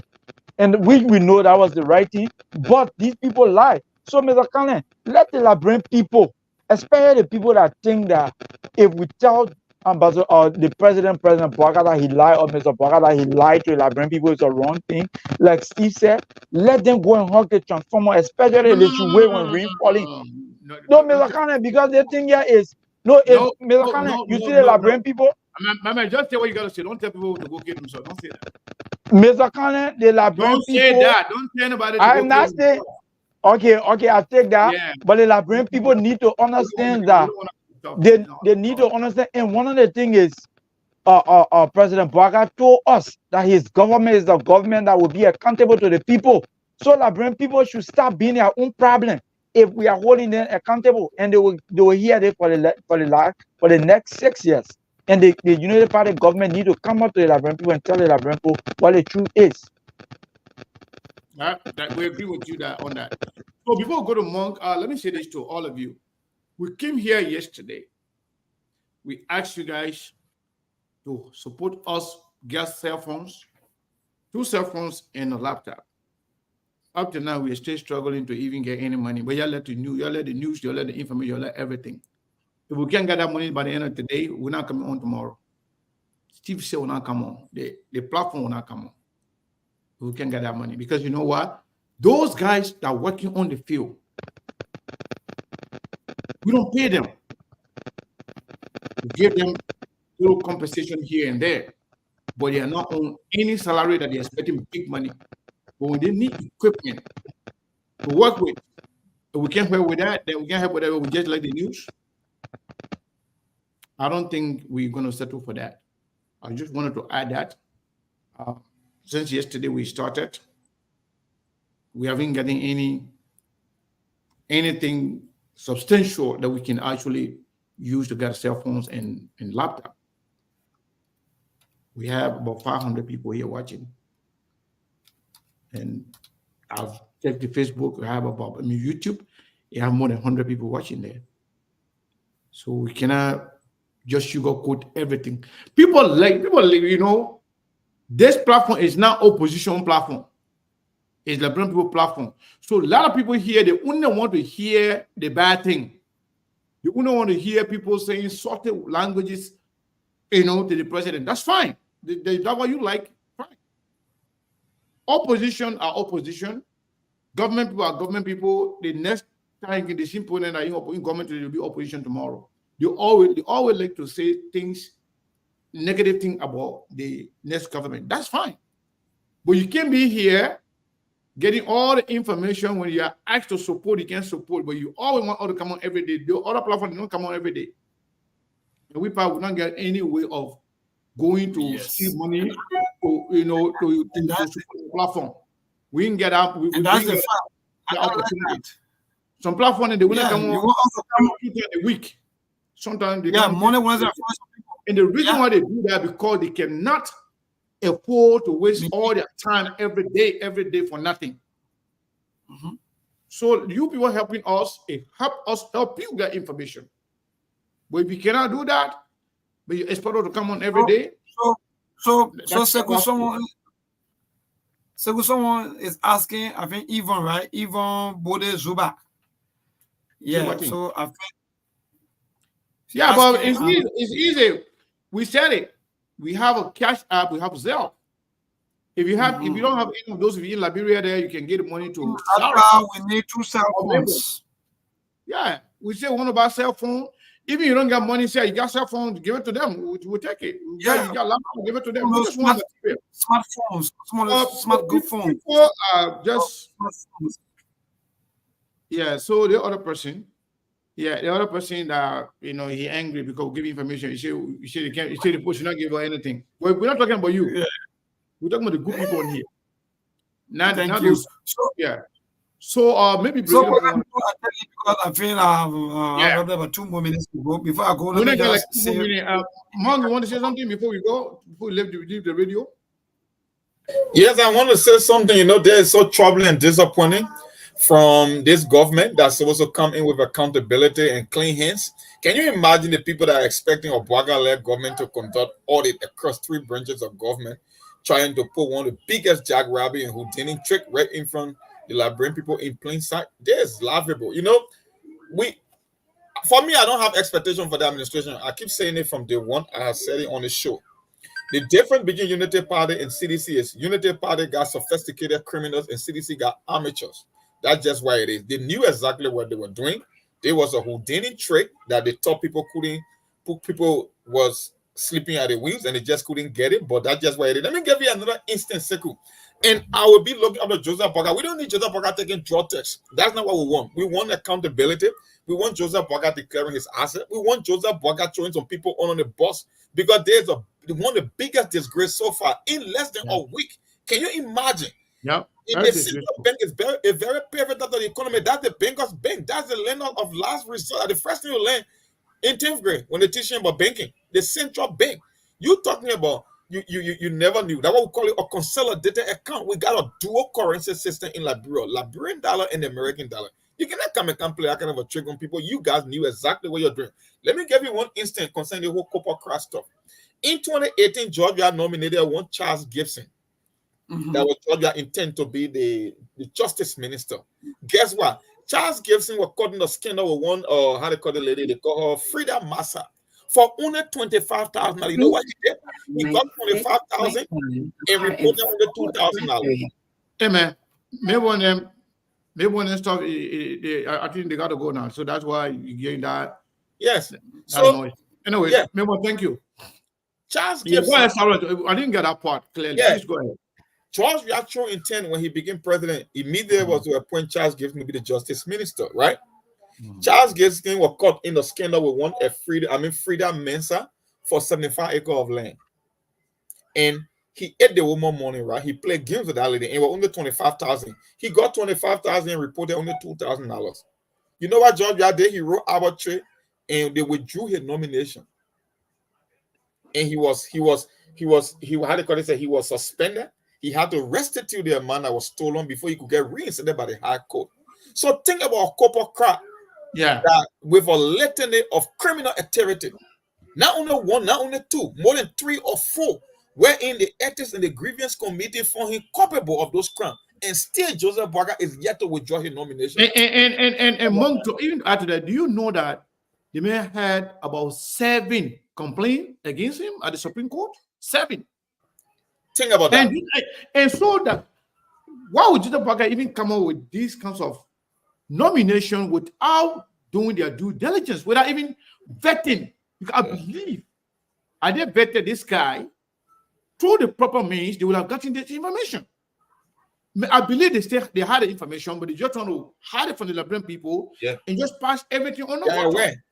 It's no secret for concerning copper crap. That's why I keep telling people, Unity Party is not new to government. They've been there before. They know exactly what they are doing. Everything is by design. It's no mistake here. Everything is coordinated and orchestrated. There's another cadre of thieves. Let me tell you something, Sekou. Madam Sally government was very lucrative. They have all the international support. They have money flowing in. But not too many people on an individual basis benefited from Madam Sally administration. There were only a few people at the top. The people that missed that train, the gravy train on Madam Sally, the Liberian people just awarded them a second chance to come and steal. And this administration will end up being worse than our administration. We are seeing it already. This government is less than 2 weeks in power, and some of the biggest misappropriation. Can you imagine just the inaugural fund? They cannot even get a kind of it. Now they're telling the discrepancy. No, the word discrepancy does not apply. When you miss a couple of figures and things cannot hold tight, that's what we call discrepancy. You ain't talking about a dual or currency. Money missing is not discrepancy. In the million, you call it discrepancy. That's stealing. That's just what it is. That's it, Sekou. Thank you, man. Thank you, Monga. Let's go to Sarah. Sarah, I want to ask something. Hold on, Sarah, please. This caller being on the let's take some calls here. Then we are not on the radio now, but we are still here. We're going to be here for another 10 or 15 minutes, So let's take some calls from the diaspora. Caller, what is your name and where are you calling from? 0724. My dear brother Sekou, good afternoon, man. Good afternoon to you guys. Sarah's and little Sarah's in Liberia there. Yeah, welcome, my brother. Thank you. Great show. This is Abraham Corner.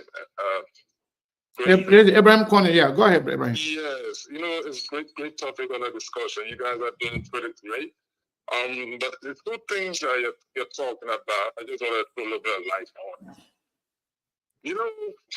The deception in our country is troubling. Sekou, you, myself, Cyrus, everybody, we were right in this United States when President Weah assumed the leadership of that country. A bogus $16 billion story that almost dethroned our government of made-up story. Liberia saw the greatest demonstration in the history of that country that literally brought down our government. And people are here today benefiting from that particular demonstration that gave us the lives of the Lord today. That gave us senators in that country a made-up stories that were never substantiated. Now that you have that one, I don't mean to cut you off, but that one, I disagree with you. You can continue. Okay. I mean, it's a take on. Yeah, I disagree with you on the fact that it was a made-up story, it was a bogus story that was not, that could not be verified. So I disagree on that part. Yeah, it was not a bogus story. Okay. Yeah. That's your opinion on it, yeah. I just want to make sure that we set our record straight before you can continue. Go ahead. Well, the reason I said bogus because investigations were done and reports were given. It was done.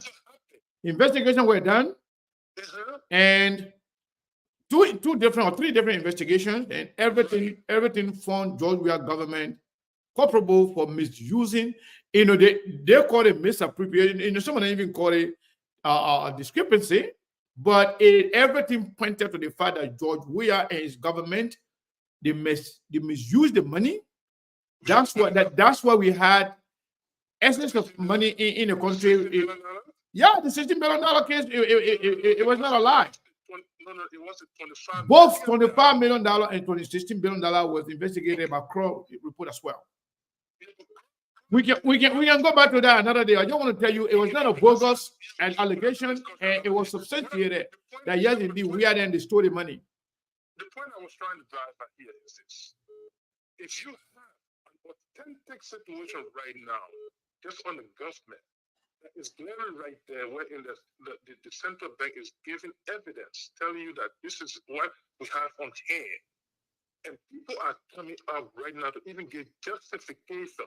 That, oh yeah, they should have said this, they should have said that. And giving false excuses is embarrassing, Siku. That's the discussion I'm trying to drive at.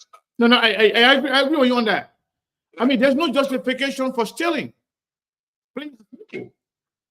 Because the reason I mentioned that thing back in 2018, because that almost got out of government. Okay? And then you have this today. The money is still sitting, or whether they not go there to take it, I don't know, but it's still sitting in the bank, and people that controlling it, they are telling you that we got it here, and you got people giving justification for misleading. Yeah. It's troubling, Siku. It's really troubling. And lastly, this issue about Kokokura. If for any reason, we have it, like I said in the last time, and let's start this, what was it? Charles Gibson could not get the justice minister position just because he had ethical problem. And the president, we are immediately withdrew that appointment. You understand me? And then you have a Kokokura with litanies of issues like this. All because Frank Johnson handpicked his prodigy that he wants him to be a justice minister in our country. So like nothing is being stated about it. What business that President Obama will still have such a nomination without even withdrawing it from there? My brother, I mean, this is the Liberia we have, and then we're going to look at the rodeo and then try to be part of it. But make sure, man. And thank you, brother. Just thank you. To point out these things, okay? Thank you. Of course, no, we will definitely have that discussion. You know, we're always open to that. Thank you. Yeah, so let me take the next caller here. This is Ben. Ben, the undercover citizen. How you doing, my brother? Ben, the undercover citizen. Benjamin Jonah. There you go. Right. Well, thanks for having me. You see, I don't know why some people are surprised about Joseph Weather. The puppet is very consistent in things that he does. Can you guys remember when the lower court had a problem with Samoga, and the puppet still went, and you still said, and you still lifted Samoga hand? Yep. Of course. The man was guilty. The man was guilty. You know what? In the lower court, the Joseph Boakai went lifted his hand and made the man senator elect. So which one is wet? At least for crowd, they are just ethical issues. But someone was guilty. The Papa still were supporting. Then a crowd you were support. He was supporting. This puppy is. I mean, I don't even know what. No, the puppy is very consistent. Thank you, Mr. Wagner. You are proving me right again. You guys have a nice day. Thank you, Ben. Let's get to the caller here. Caller, what is your name and where you calling from? 850. Listen, I just sent $150. I don't even went to the right place. What is your name? Amanda. Amanda, thank you so much. Let me check it out. Hold on, let me check it out because calls are coming in. And let me make sure. Okay. Let me make sure. Yes, it came through. Amanda Lewis, right? Thank you so much. Yeah. We are not good supporters, but we pray the program continue. We appreciate. Okay. Thank you so much. Good job. Thank you. Oh wow, that's great. We appreciate it.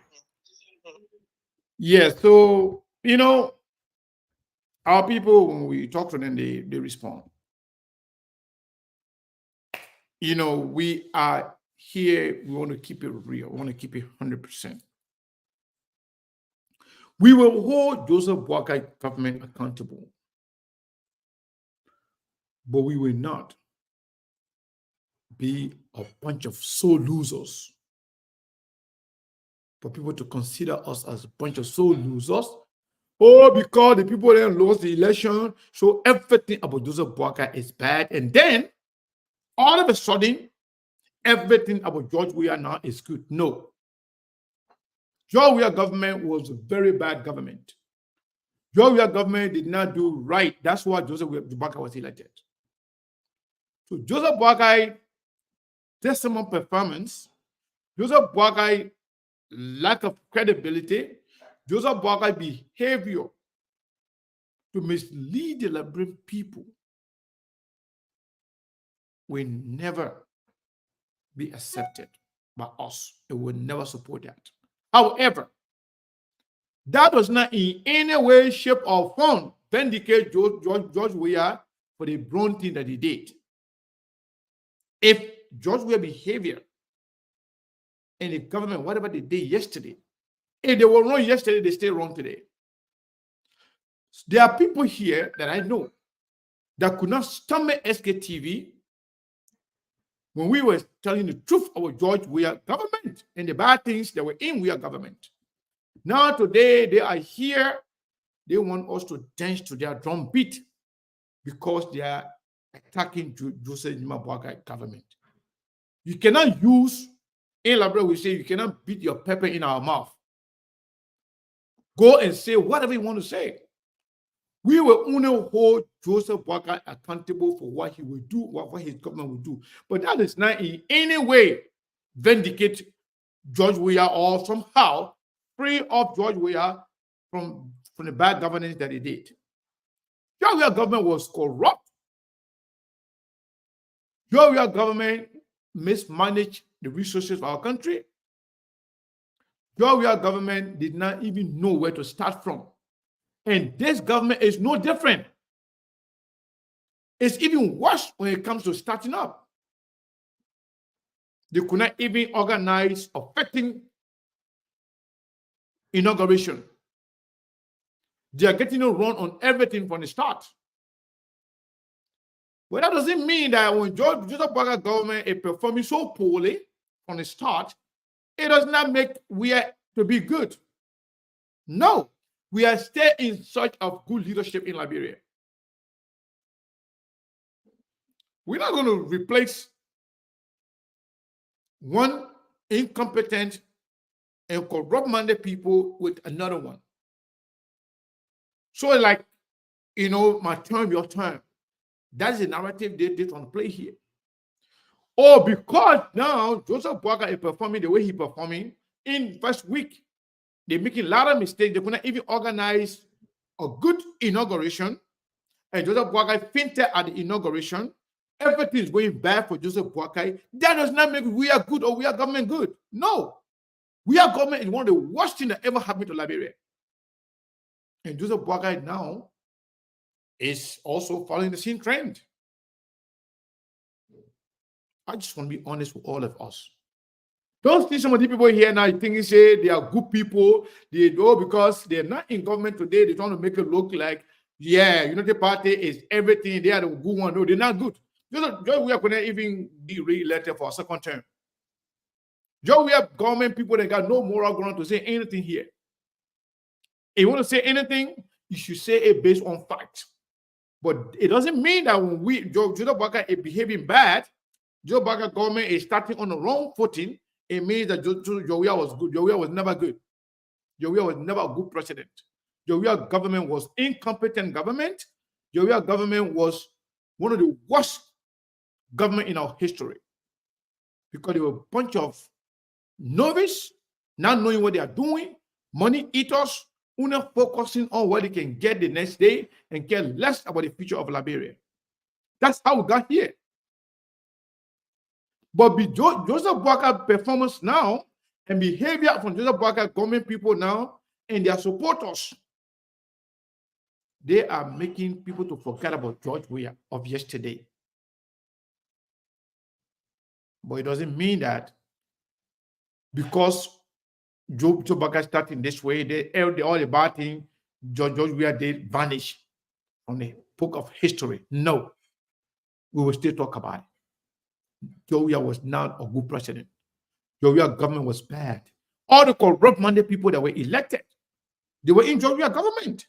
The McGill, the Betwawi, they were all sanctioned because they were corrupt. Abachi,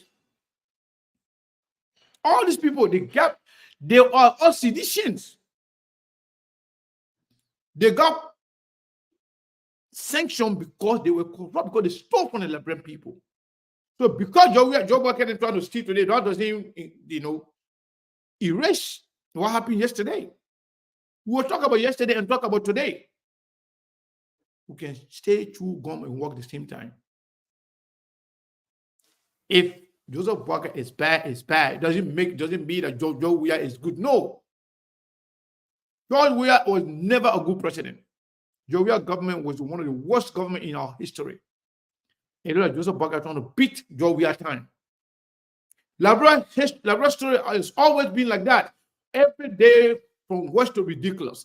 Every day, yesterday was better than today. That has been the history of Liberia, especially when it comes to governance. We've had one bad leader after another, one bad leader after another. So let me take this caller right here. Breakable Power, go ahead. Yeah, how are you, my brother? I'm doing great. Okay. I listen to you talk, and I don't want to say a few words. Go ahead. No, I agree with you when you say this is the reason that we're here. The reason that we're here is because people make President Weah government to be the wicked government and the more corrupt government. The reason is simple. And you're talking about 50 billion. Why you say it was true that was 50 million missing? And we say it was not true. Which reason being it was not true is this is what's happening now. The same information they gave after they turn over, they turn over the power to 3C, and they came out to bring out that false allegation because this is the same thing they are doing. The president said we left behind 40 million. Because the thing should straight be they want to use the date for activity on the 2017, and the thing they want to do. By saying they received 20 million for central bank. In fact, the president is lying. It's a simple organization you want to use. No. You say CC is the West government. Was. I agree. It was. Until Joseph Boakai come here, we don't know how Joseph Boakai going to turn out to be. But before now, CDC was the worst government ever. Okay, I agree. I want to say the chief of rescue. The chief of rescue in less than 11 days. Do you know what happening now? Do you know what happening? Less than 11 days. 11 days. You say you listen to President Sudan. Admitting the fact that the president led 20 million in power. In fact, Can you go ahead and say George? Take George said, what did I do? Do it, George said, what is George? What is George? Take George said, what have to do with what is George? All right, let me ask you. Let me ask you, Brokable Power. Yeah. How close were you to politics from the start of We Are Government to the end? How close were you? For any government. Okay. All right. So how did the $16 billion case come up? Who brought it up? That's the one I sent to you. Who brought it up? They say opposition. They say United Party. No, not the United Party. They say United Party. No. Okay. Who confirmed it? Who confirmed it? Yeah. That $16 billion was missing. The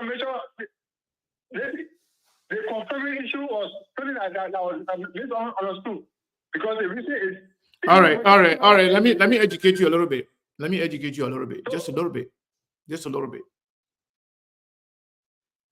That information came from the same gentleman who came the last time and said there will be war in Liberia. That famous journalist. When it happened, who journalist? It needs to skip my name, my mind right now. I'll call your name in a little bit. I'll tell you.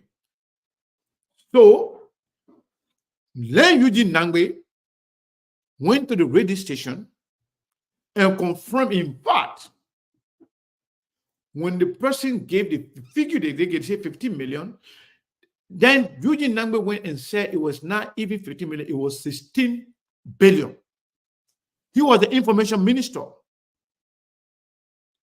And then Nathaniel Patrice came and said it was 16 billion, but the money, everything was accounted for. Another time, when they arrested Ellison and other guys, they came back again and said, what they said the money was missing.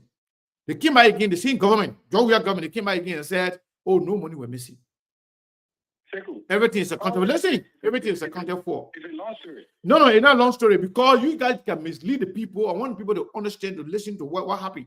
Georgia government was so inept, incompetent, they put their foot in their mouth so many ways they couldn't even get themselves out.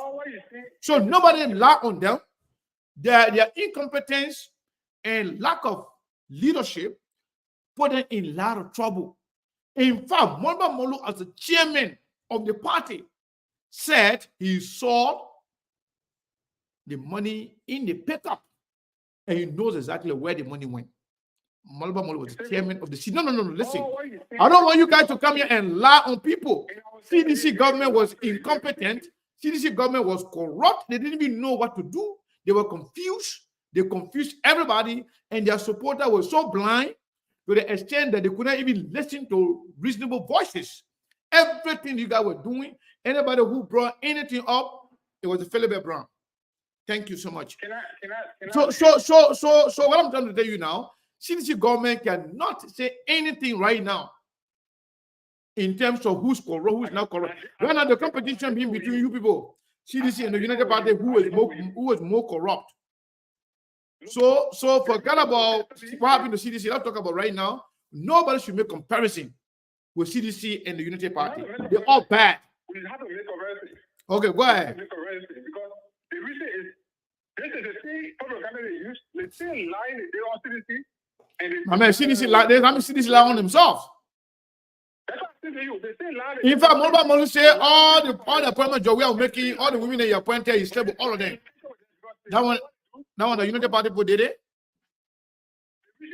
We have record in our hands.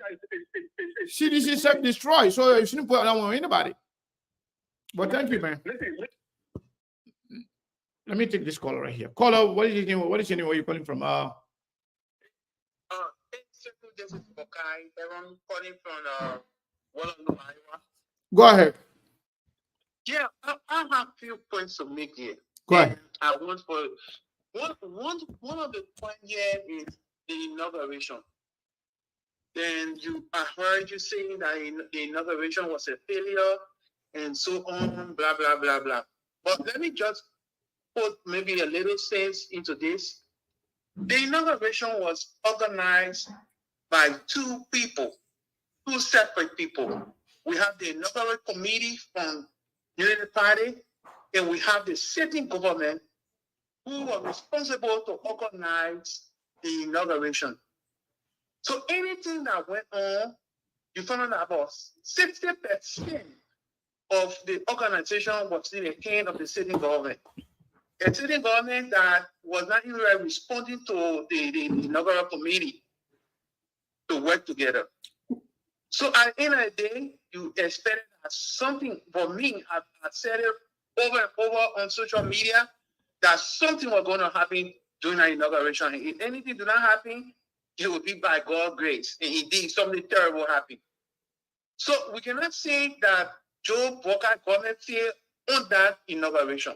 Okay, all right, no problem. The inauguration was a success. They were not in control. They were not in control. That means they are incompetent. That means they don't know what they are doing. They were not in total control. That means they didn't know what they were doing. But thank you.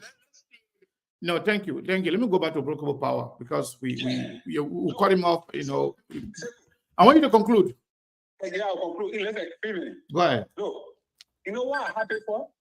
I have it because what we say and what we continue to say is coming to pass. What we say, no, even with all you are saying, you believe that there's a difference between citizen and anybody. As what you're saying, as what you're saying. No, you know what I was saying, Breakable Power. You didn't understand me. What I was saying, CDC was bad. CDC performed decimally. But the way looking at from the look of things, it looks like CDC, Joe Biden government going to make CDC better. You're going to make Joe Weir look like a champion from the start, from the way they're doing things right now. If they continue on this path, then they will make CDC like, well, CDC was even better. So that's why I said that has been the story of Liberia. They're always people saying that yesterday was better than today, which is unfortunate because Joseph Baga is supposed to be better than everybody else. That's why I say to you, if you look at ratio, let's say 11 days, when CDC going power, 18 months before even the 60 million came out. Yeah. They're all in less than 11 days. Yeah. You see the allegation is still going on in less than 11 days. Yeah, you know, the party chairman is accused of stealing $300,000+ already, and Joseph Baga appointing his nephew to Nuka, and now Joseph Baga is coming to publicly tell story about 40 million. In less than 2 weeks, everything you're falling apart. Everything you're falling apart.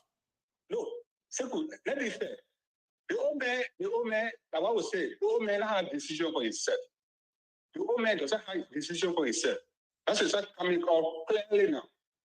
You president or as a leader who been in the politics for a while, you allow this strategy to play on you. Even you want to say something. No, the reason they say press conference or it's very ready for you. When they're ready for you, you have to visit, verify, and make sure they see what they're going to read. It corresponds to what I want to say. But it's not ready for you. And just come and say, the after the hour, who are you going to play? Would they play the speed writer? No. I mean, you can't blame anybody. You can't blame speech writer. It's just about everything is on him. You see, I want to say he's the president. He should know better. Even Obama was credited for the most part editing his own speech. When people write the speech, he will edit it. He will add or subtract area that you don't like. If Joseph Baga, but Joseph Baga is very, very good speaker. He knows how to communicate very well. So everything that was said by Joseph Baga, it was purposely done, and it was meant to make them to print themselves to look good and make the outgoing government bad. And also mislead the Liberian people, tell them that we are starting on a very bad footing because these people that left, they emptied the coffer and they left us with nothing. When the money is there, so they could use that time to steal that money. The inauguration fund this manage. The inauguration fund what they don't work out correct. That is why they want to call. They want to call inauguration fund that this manage. So they want to put that one in. That Liberian people take the attention for inauguration fund. So when the other one come on now, they say, oh, All the same, that means inauguration form, it was not the Unity Party. It was the CDC that did it. Yeah. And secondly, you were saying by the Justice Minister appointed. You just said it clearly. And we said, said it. The President 2017 appointed a Justice Minister. Just for allegation. The President withdraw his nomination. Look at how many days now. I think Joe Baga will withdraw this guy. If Joe Baga keep this guy name there, Joe Baga got some problem. He should withdraw the name. It doesn't matter. You know, you want to go against the Liberian people or you want to go against Prince Johnson. It's the same. I mean, he should withdraw it. He shouldn't wait for the senators to do it. You want to do it because we do it. Prince Johnson will get in it. What Prince Johnson will do? What Prince Johnson will do? What are you talking? What Prince Johnson will do? But like Prince Johnson. Who is Prince Johnson? I said, what Prince Johnson will do? That's what I said to you. Prince Johnson don't go to the church and play on him. He less than 1 hour, 24 hours. The man who speech. Where he's talking about walk different people that saw pass the law. He refused to say it because the same thing Prince Johnson did. So you know that when we try to withdraw the man nomination, or be here, Prince Johnson. I'm telling you. So what you do, you leave the senator to play. If the senator say the senator deny or be confirm, then the blame will not be on him. See? Yeah. All right. So I mean, I think I'm glad that you have made your point completely. And yeah. All right, thank you so much. Thank you. All right. Brother Power, God bless you. Because some people they speak, some people they hear that I respect so much, they say, you know, yeah, please allow Brother Power to finish. Because the thing is, I don't want people to forget just yesterday. I'm not saying Joseph Boakai is good. I'm not saying Joseph Boakai government is good. I'm saying Joseph Boakai government is starting on a very bad footing. Everything going wrong for them. Either they don't know what they are doing, or they are willfully doing this thing and they're being caught unaware. But if they know exactly what they are doing, then this is a clear display of incompetence. They are showing to the Liberian people that they don't even know what they are doing. They don't know where to start from. But now, almost 60 or 70% of the appointment could have been done long time ago. But because of the infighting, Joseph Boakai now being decisive to appoint people that he believed that they can do certain job. You already won an election. All you need to do is appoint people that you trust, that you know they can do the job based on competence and credibility. Don't allow anybody to. And now, you know, there is a saying that anything that is not done right is not done at all. Joseph Boakai ascendancy to the presidency was done by, by crooked means. What do I mean by that? When he said he can dance with the devil, you can bring anybody on board, you can play with anybody just to win the election, and whatever you do will follow you. But for just a Boakai, let me tell you something. Somebody sent me a video of Prophet Key somewhere, I don't know, in Africos. People having party for him, Liberians welcoming him, calling him our prophet. Hey God, Liberia. Oh, some other folks. So Joseph Boakai welcomed the likes of Prophet Key into his campaign. He welcomed the likes of Eugene Pangon. He was in bed with the likes of Stanton Witherspoon. People are behaving as if to say these things happen by coincidence. These things just happen, just like that. No. Joseph Parker knew exactly what he was walking into. Joseph Parker decided to welcome Prophet Key, Eugene Fangon, Merton Bligh, John Robert Naked, Stanton Witherspoon, and other criminals, murderers, liars, propagandists, simply because you want to win the election, including Prince Johnson. And you can't win the election with those people support, then all of a sudden they are bad people. No, they are not. So when I say that I believe Prophet Key deserves a position, I mean it. And the reason why I mean it, because Joseph Walker knew that these people, anybody can support you outside, without any, but you will not embrace them, accept them into decision making, into speaking for you on behalf of your campaign.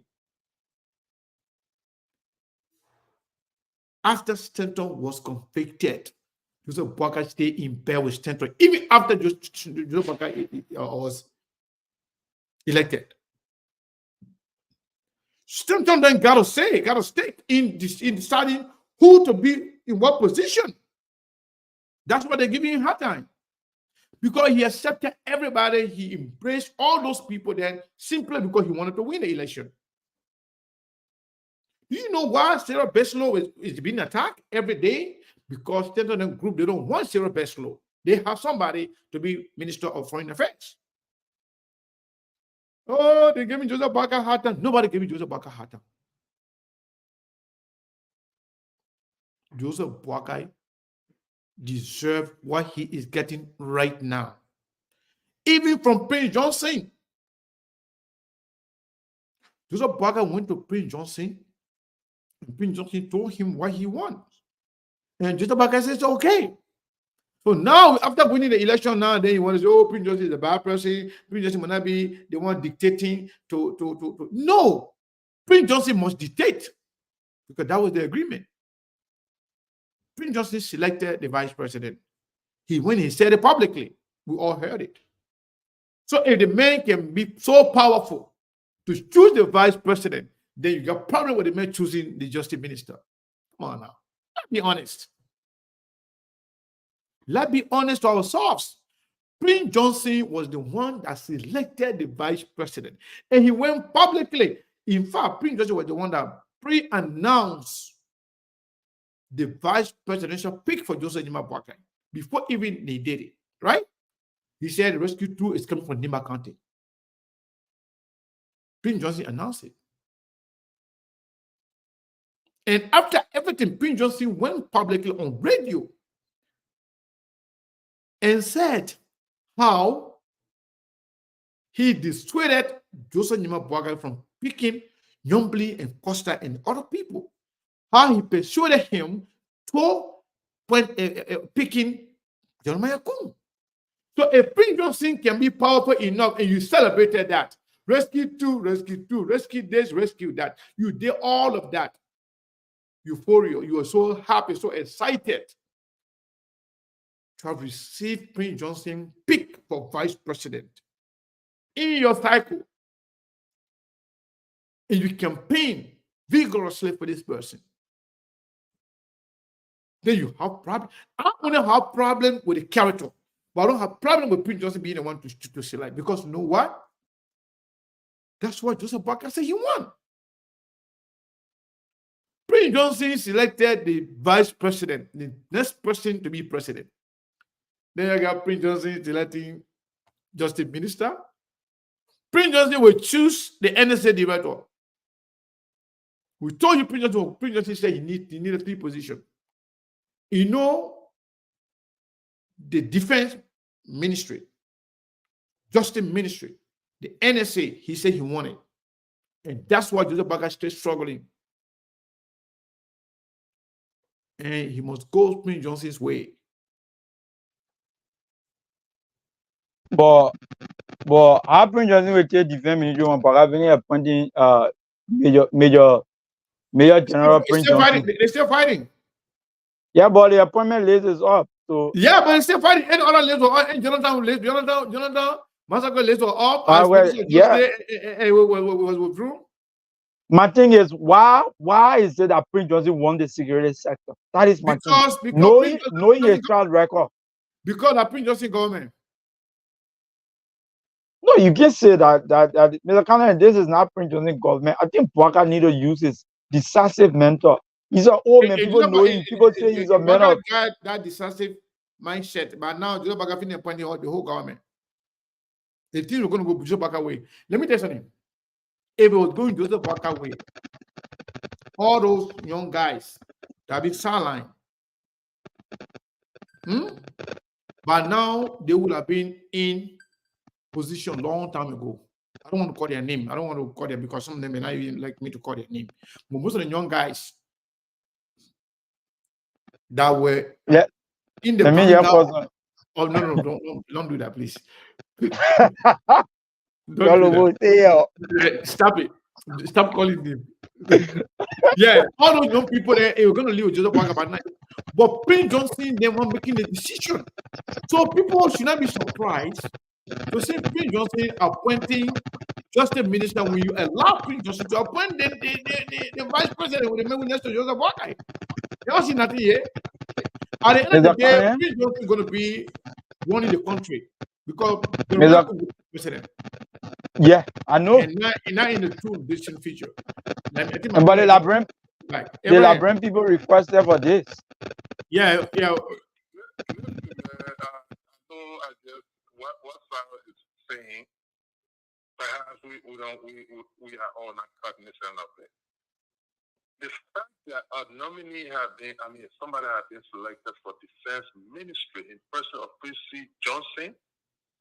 From what I gather is that Prince C. Johnson is an ally of Prince Yomi Johnson, and Prince C. Johnson is from Nimba County. Now, where are we going with that? So to tell you that they're fighting over here, they're not fighting over anything. Yeah, that's what I'm telling you now.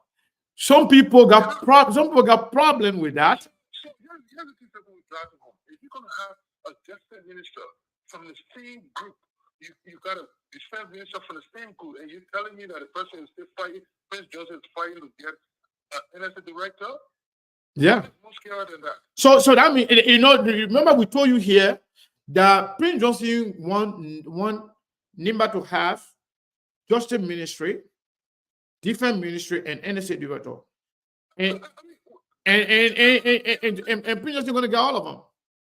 And then to have such a list because I see it is under the press secretary's lead. So is that signed? I didn't see that list signed.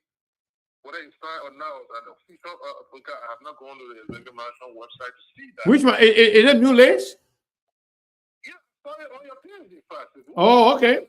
Oh, the one on our page. Okay, I thought you saw a new list. Yeah, it's on your page, and then they tell you that they have retired Prince C. Johnson and appointed him as Minister of Defense. So they retired Prince C. Johnson? And then they say they appointed Bianca as ambassador. I don't know whether yeah, ambassador. To where? Ambassador.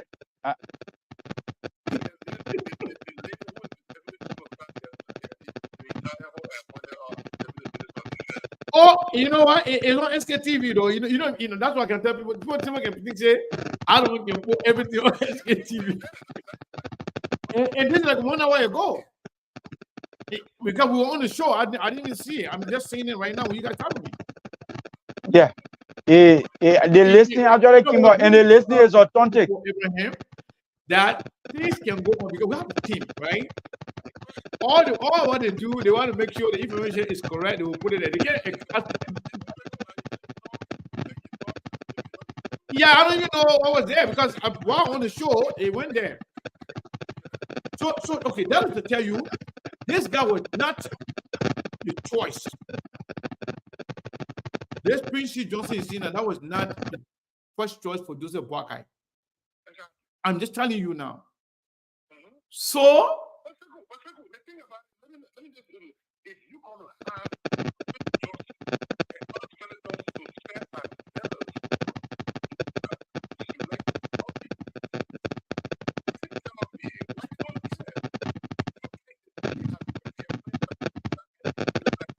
Hold on.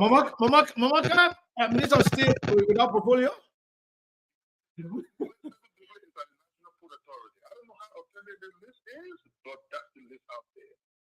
Hold on. Sekou Dukle from Minnesota?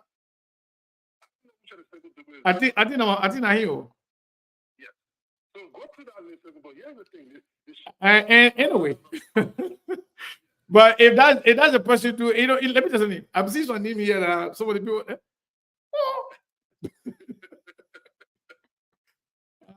It's very interesting.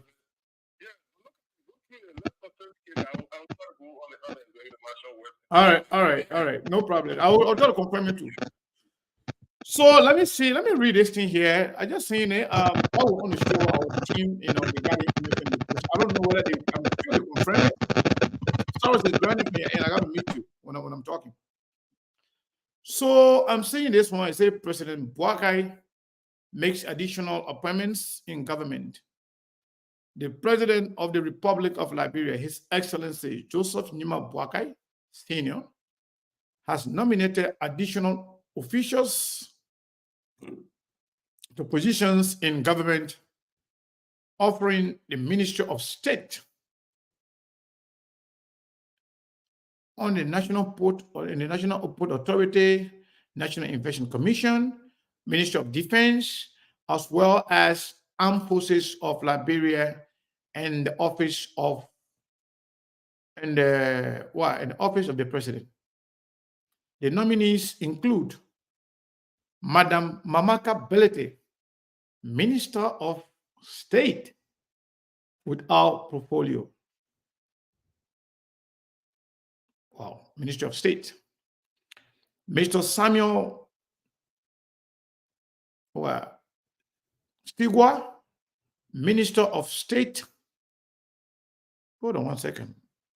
I don't know, there's a mistake here. Minister of State without portfolio, Special Services. Okay, they have different ministers. I'm not sure what that means. Mamaka as Minister of State without portfolio. And then Samuel, Minister of State without portfolio / Special Service. Special Services, Minister of State. Anthony Colonial Crow Toba, Deputy Minister for Administration, Ministry of State. Again. Madam Ora Riches, Deputy Minister for Budget and Finance, Ministry of State. Mr. Sekou Dukle, Managing Director, National Port Authority. I think I know who Sekou Dukle is. And I think I also know why he was appointed. But yeah, what is it? I think it's from the Ako end. No. Oh, okay. He's not from Ako. I know who Sekou Dukle is. And I know why. I know why he's there. I know why. I was expecting him to be appointed, but I didn't know where.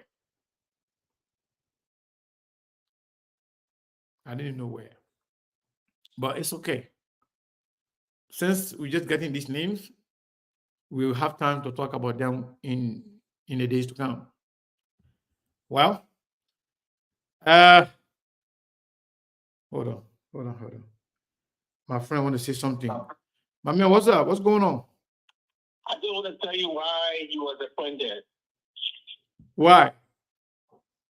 He was appointed because of his Minnesota tie with Waka family here. That's one, but they're not all. Yeah. You're not in the live in Minnesota, right? That's one, but not all. He's a brother too, though, so I'm not going to say anything bad about him, but we will scrutinize everybody and put it fat out there. That's what we do, regardless of our connection with people. So, hold on. Oh, SKTV people, you're really working. Then, yeah, so we come to where Mr. Sekou Dukle, if you know that. Then Mr. James Bernard. People don't want to give me chance. People want to say something. Hello, caller. What is your name and where are you calling from?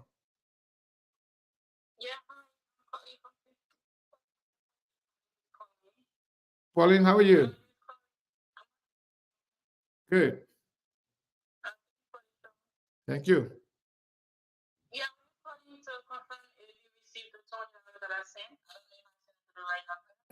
Was the Cash App or Zelle?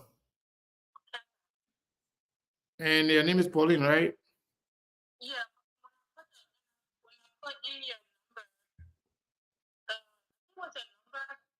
Yeah, it's Pauline Colley, right? Yeah, we got it. Thank you so much. We appreciate it. All right. Yeah, people are responding. We really appreciate, man. Since we, talk today, everybody. Eugenia, thank you for continuing to tell people to, to visit the Cash App. We really appreciate it. So we were with Mr. James Bernard, Deputy Managing Director for Administration, National Port Authority. Mr. Jeff Blebo, Chairman, National Investment Commission. Mr. Mervyn Sharif, Executive Director. National Investment Commission. Major General Prince C. Johnson, okay, retired. Yeah. And nominated as Minister of Defense. Yeah. I didn't know about this. But at least we were proving right. We were proving he was not the one Joseph Walker wanted. The name Joseph Walker wanted, that guy, he was from Lofa. I will come by to say his name tomorrow, because right now we don't have enough time. But Prince Johnson, stay getting it the way he wanted. And in fact, the person for the NSA that Prince Johnson won, it is contingent on the acceptance of that person to say, I want to do it. That person is currently here. And Prince Johnson called the person, they want him to be the NSA. He said, just say yes, I will make sure you are. If you don't believe me, the vice president will call you. And the vice president called the person right away. So, yeah. So it's good. Prince Johnson get the justice and get defense now. So let's go. And number 11, Major General Daniel D. Ziankan, nominated as ambassador designate to where? That is not said. Then Colonel Davison T. Follett, promoted to the rank of Brigadier General, nominated for the Chief of Staff, Armed Forces of Liberia. So that guy who took that guy, Prince Johnson used to be the, this Prince Johnson, I didn't know him. I used to know his father too. Yeah, his father, under Charles Taylor government, he had an accident right there by Kakata. But anyway, we'll talk that story later on. Just to say, I know a little bit about all the people there in the And again, something funny in this thing here. There are certain people in the Senate that got some close tie with some of the people there that they have been that are nominated right now. This guy who they're making the ambassador designate, I think that position will change later on. Yeah. That's why they left it open. That position will change. And I know why that person was removed. I know why Zanga was removed from that position.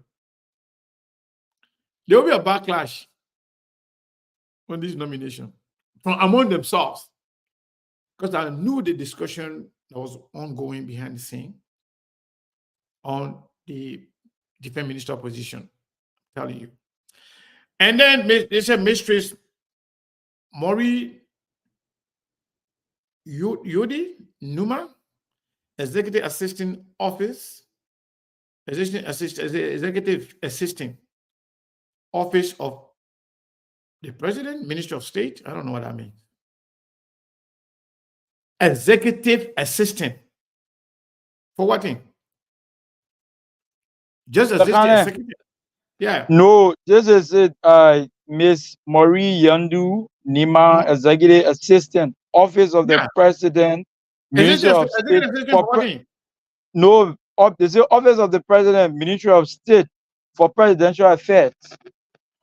Yeah, but Executive Assistant of the who, not to the President? Yeah, that's what I'm saying. Executive Assistant Office of the President, Ministry of State for Presidential Affairs. Executive So that Assistant. president will be, yes. So probably Well, the president will be, the president is deputizing the Minister of State. Crispy. I think, yes. You're putting people to position to get them money. That one position there, it doesn't make sense. Maybe the president himself. Let me tell you, the people, like I said, the people are voting wrongly. The people are doing the same thing. So this nomination will applicable. This nomination where applicable are subject to confirmation by the Liberian Senate. Meanwhile, the Liberian leader, Commander-in-Chief of the Armed Forces of Liberia, hereby directs the Ministry of Defense and Chief of Staff to conduct the appropriate procedures consistent with established military protocols. Signed, Kula Bona Nye Fofana, Presidential Press Secretary.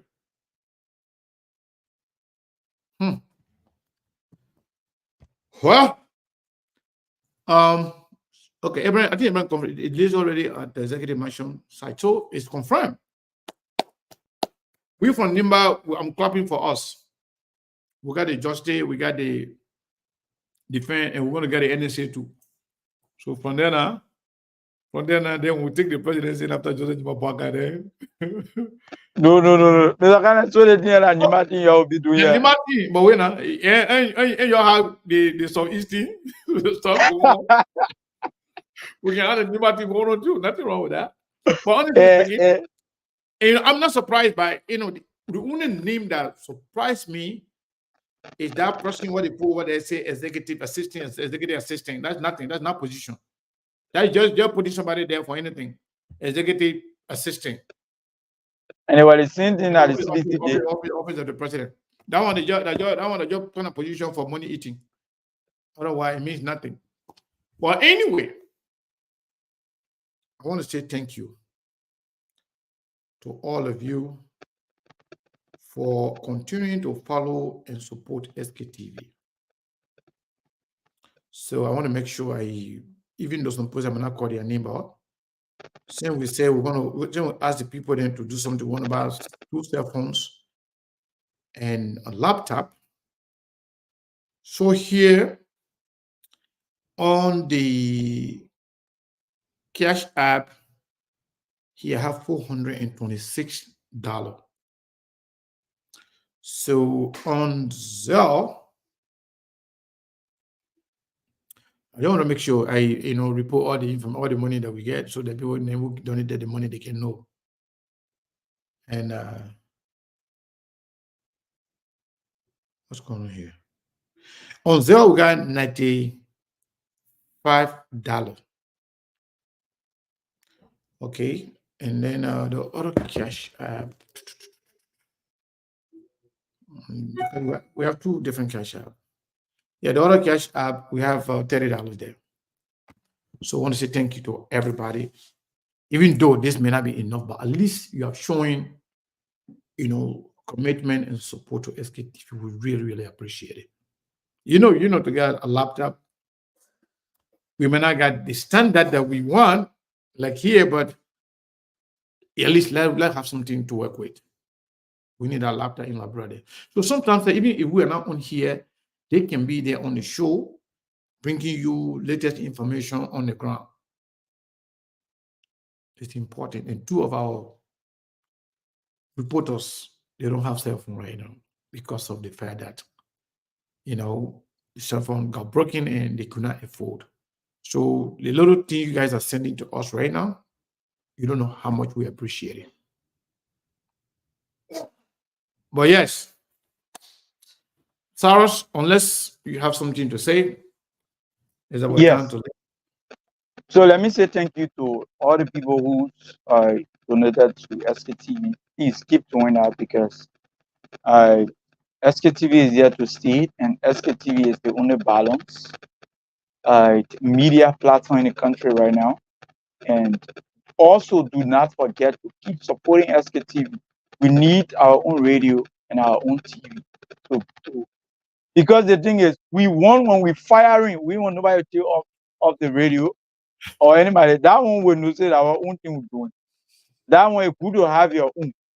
And the reason we keep telling you to do this. And SKTV is here to stay because Liberian women are the most beautiful women on earth. And Liberian are the most important people on earth. And Mr. Kanye, one of our supporters reached out to me, Chief. I guess this is the reason I don't do anything on Messenger. If she watching, she said she wanted us to print the SKTV. Liberian women are the most beautiful women on earth. And Liberian people are the most important people. But for some reason, we chat on Messenger that was weeks ago. I can't get her back. So just in case she watching, maybe she can just hear me on Messenger. Then we can do WhatsApp because I don't do too much on Messenger. I often do all my conversation on WhatsApp. And Mr. Kanye, let's be serious here. The thing is, the Liberian people need to pay close attention to Senator Prince Johnson. Wanting the entire security sector. This is a man who will crack down hard on free speech. Prince Johnson do not want people to freely express themselves. And he's eyeing the entire security sector of this country. What does it mean for the President Joseph White? And the history of Prince Johnson, his record, it doesn't speak well for him. Knowing Prince Johnson to be a ransom murderer of a former president of this country. And he wanting other security.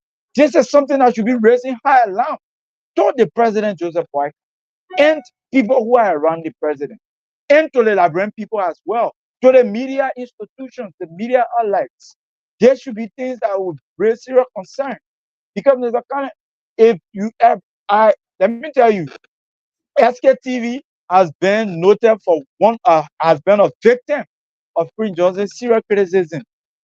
We were off the radio, we're now back on the radio, and we know how Prince Johnson has been threatening SKTV. So for me, this does not go down well with me, and it should raise a serious about the Liberian people and the president himself. And to the Liberian people, you should stop being your own net man. You did the same thing when Taylor time. You said you came on mind, you came on power, vote for you. You voted former President Taylor. We all saw how it ended. You did it with George Weah. You know book, you not know book, I will vote for you. You voted President Weah, and he was one of the worst men of this country. Liberian people, language in abject poverty. The people were imposed with hardship and hunger every day, lack of stable electricity, pipeline running water, and many among others, the hardship until babies are now breadwinners for their family as we speak. Young people has tend to be a drug users. Under the Weah government, they increase. There is no security. Now you vote Joseph Boyka as president. Now the president, in just 2 weeks, the government with no understanding. They're fighting among themselves for jobs. They're not just fighting for jobs, but the party chairman is engulfed with a lot of corruption scandal, and this man want to take power. And Prince Johnson is one of the major facilitators. I mean, he's contributing and controlling the entire government. What does it speak to the new government? And the president is lying to us, and Liberians cannot open their eyes to these things. So Cyrus, Liberians. Cyrus, the person that talked about the T-shirt, they have contacted me. They say you should contact them. They will still help you guys to get a T-shirt. If we're gonna leave a miss, I will tell you not to do T-shirt thing because I'm against that. It's a color you will see our T-shirt very soon. I know you can call me enemy of progress on this one, but very soon you see SKTV on this whole Liberian women are the most beautiful person. Oh yeah, Liberian. No, but Liberian women are the most beautiful women. That's the reason today you saw a lot of women at the grounds of the foreign affairs. But we'll discuss that tomorrow. Let's see. We're discussing duty as regards to Malasera Beslo Yanti, confirmation. Today was postponed. It was postponed. But we had a lot of people at the grounds of the Capitol building. That place was packed up to capacity today. A lot of civil service, civil society groupings. The president of the civil society, she spoke. She's a woman. She supports Sarah Besler, and a lot of people are supporting it. And there's a serious enough fight when it comes to Sarah Besler being the foreign minister of Liberia in the inner cycle of the United Party.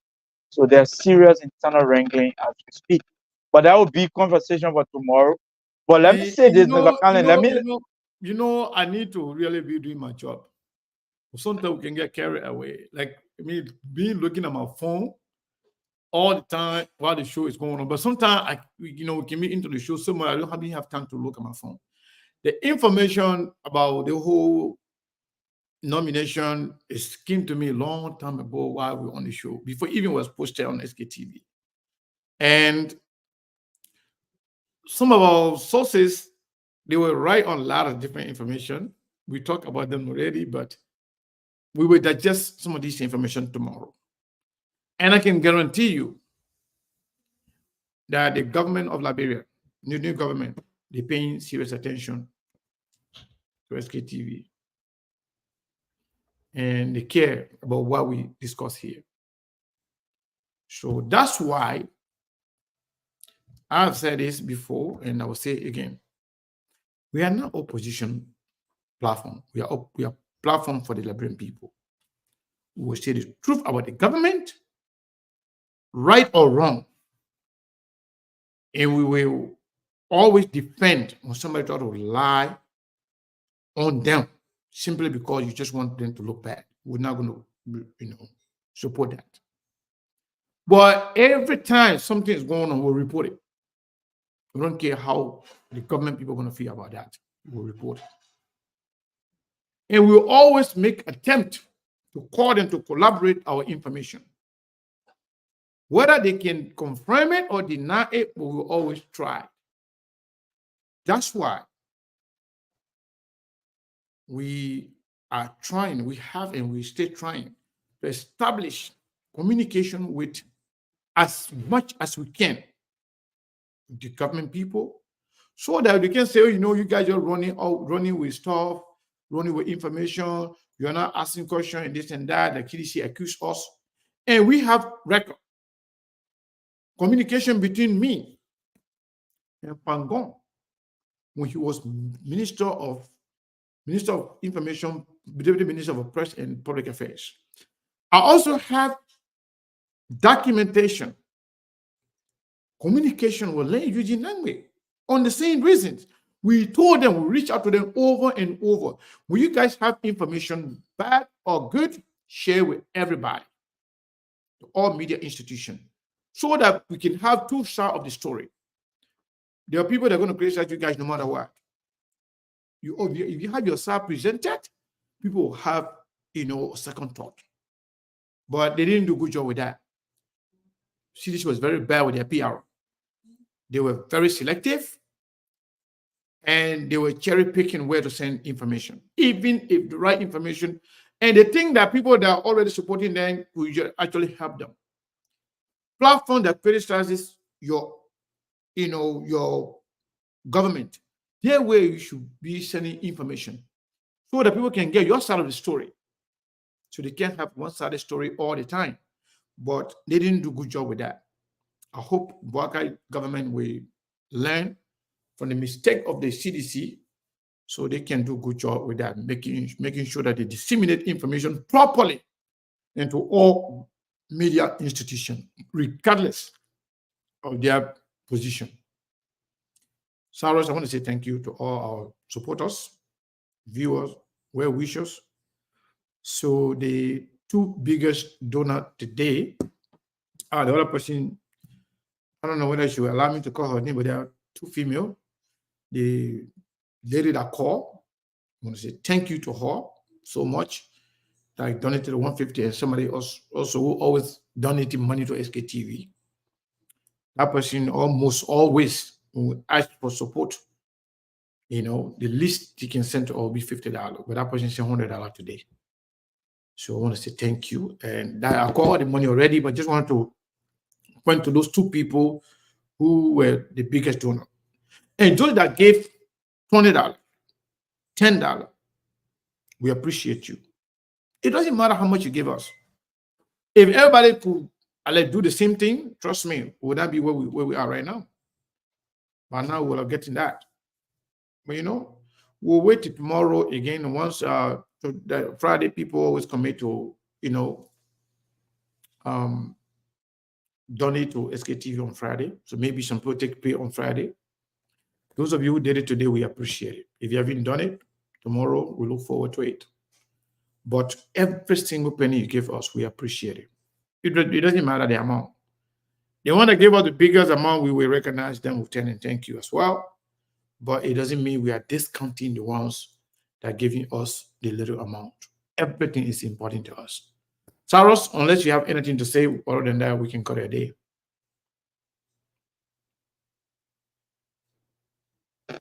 They're kind of you want to say something, or we can go now?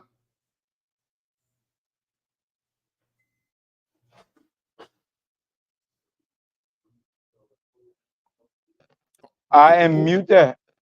Okay, no, I say unless you have something to say, well, that we can cut it a day now. Yeah. We here now for 3 hours. I didn't even know that. Yeah, so yeah, but Mr. Cannon, so let me end my thought. So the Liberian people, they should be a serious concern. And Mr. Cannon, this is very serious. This government need to adhere to the cries of the Liberian people because they came on a matter of rescue and change, absolute change. And with this kind of proceeding, I don't see, for now, I don't see what the government is coming to. I don't see any kind of change or portray.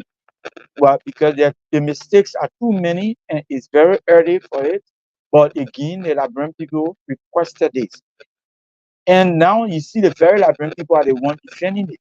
Why the president should lie and telling us that we should not say that the president lied to the Liberian people. It's very, very early. Very early for this kind of you know, like it's too early. The government, I think they need to add calling it and to be more responsible and do the job that they told the Liberian people that CDC could not do, and they should do that in accordance to give Liberia a better leadership, to put food in the mouths of Liberians, to at least to create an enabling environment that Liberians can have, you know, can be self-sufficient for themselves, that they can go out their family health, can be able to help family. So let me say thank you to our SKTV followers. Keep following SKTV. We'll be here again tomorrow, and SKTV will always bring you the factual information. Thank you. We call it a night.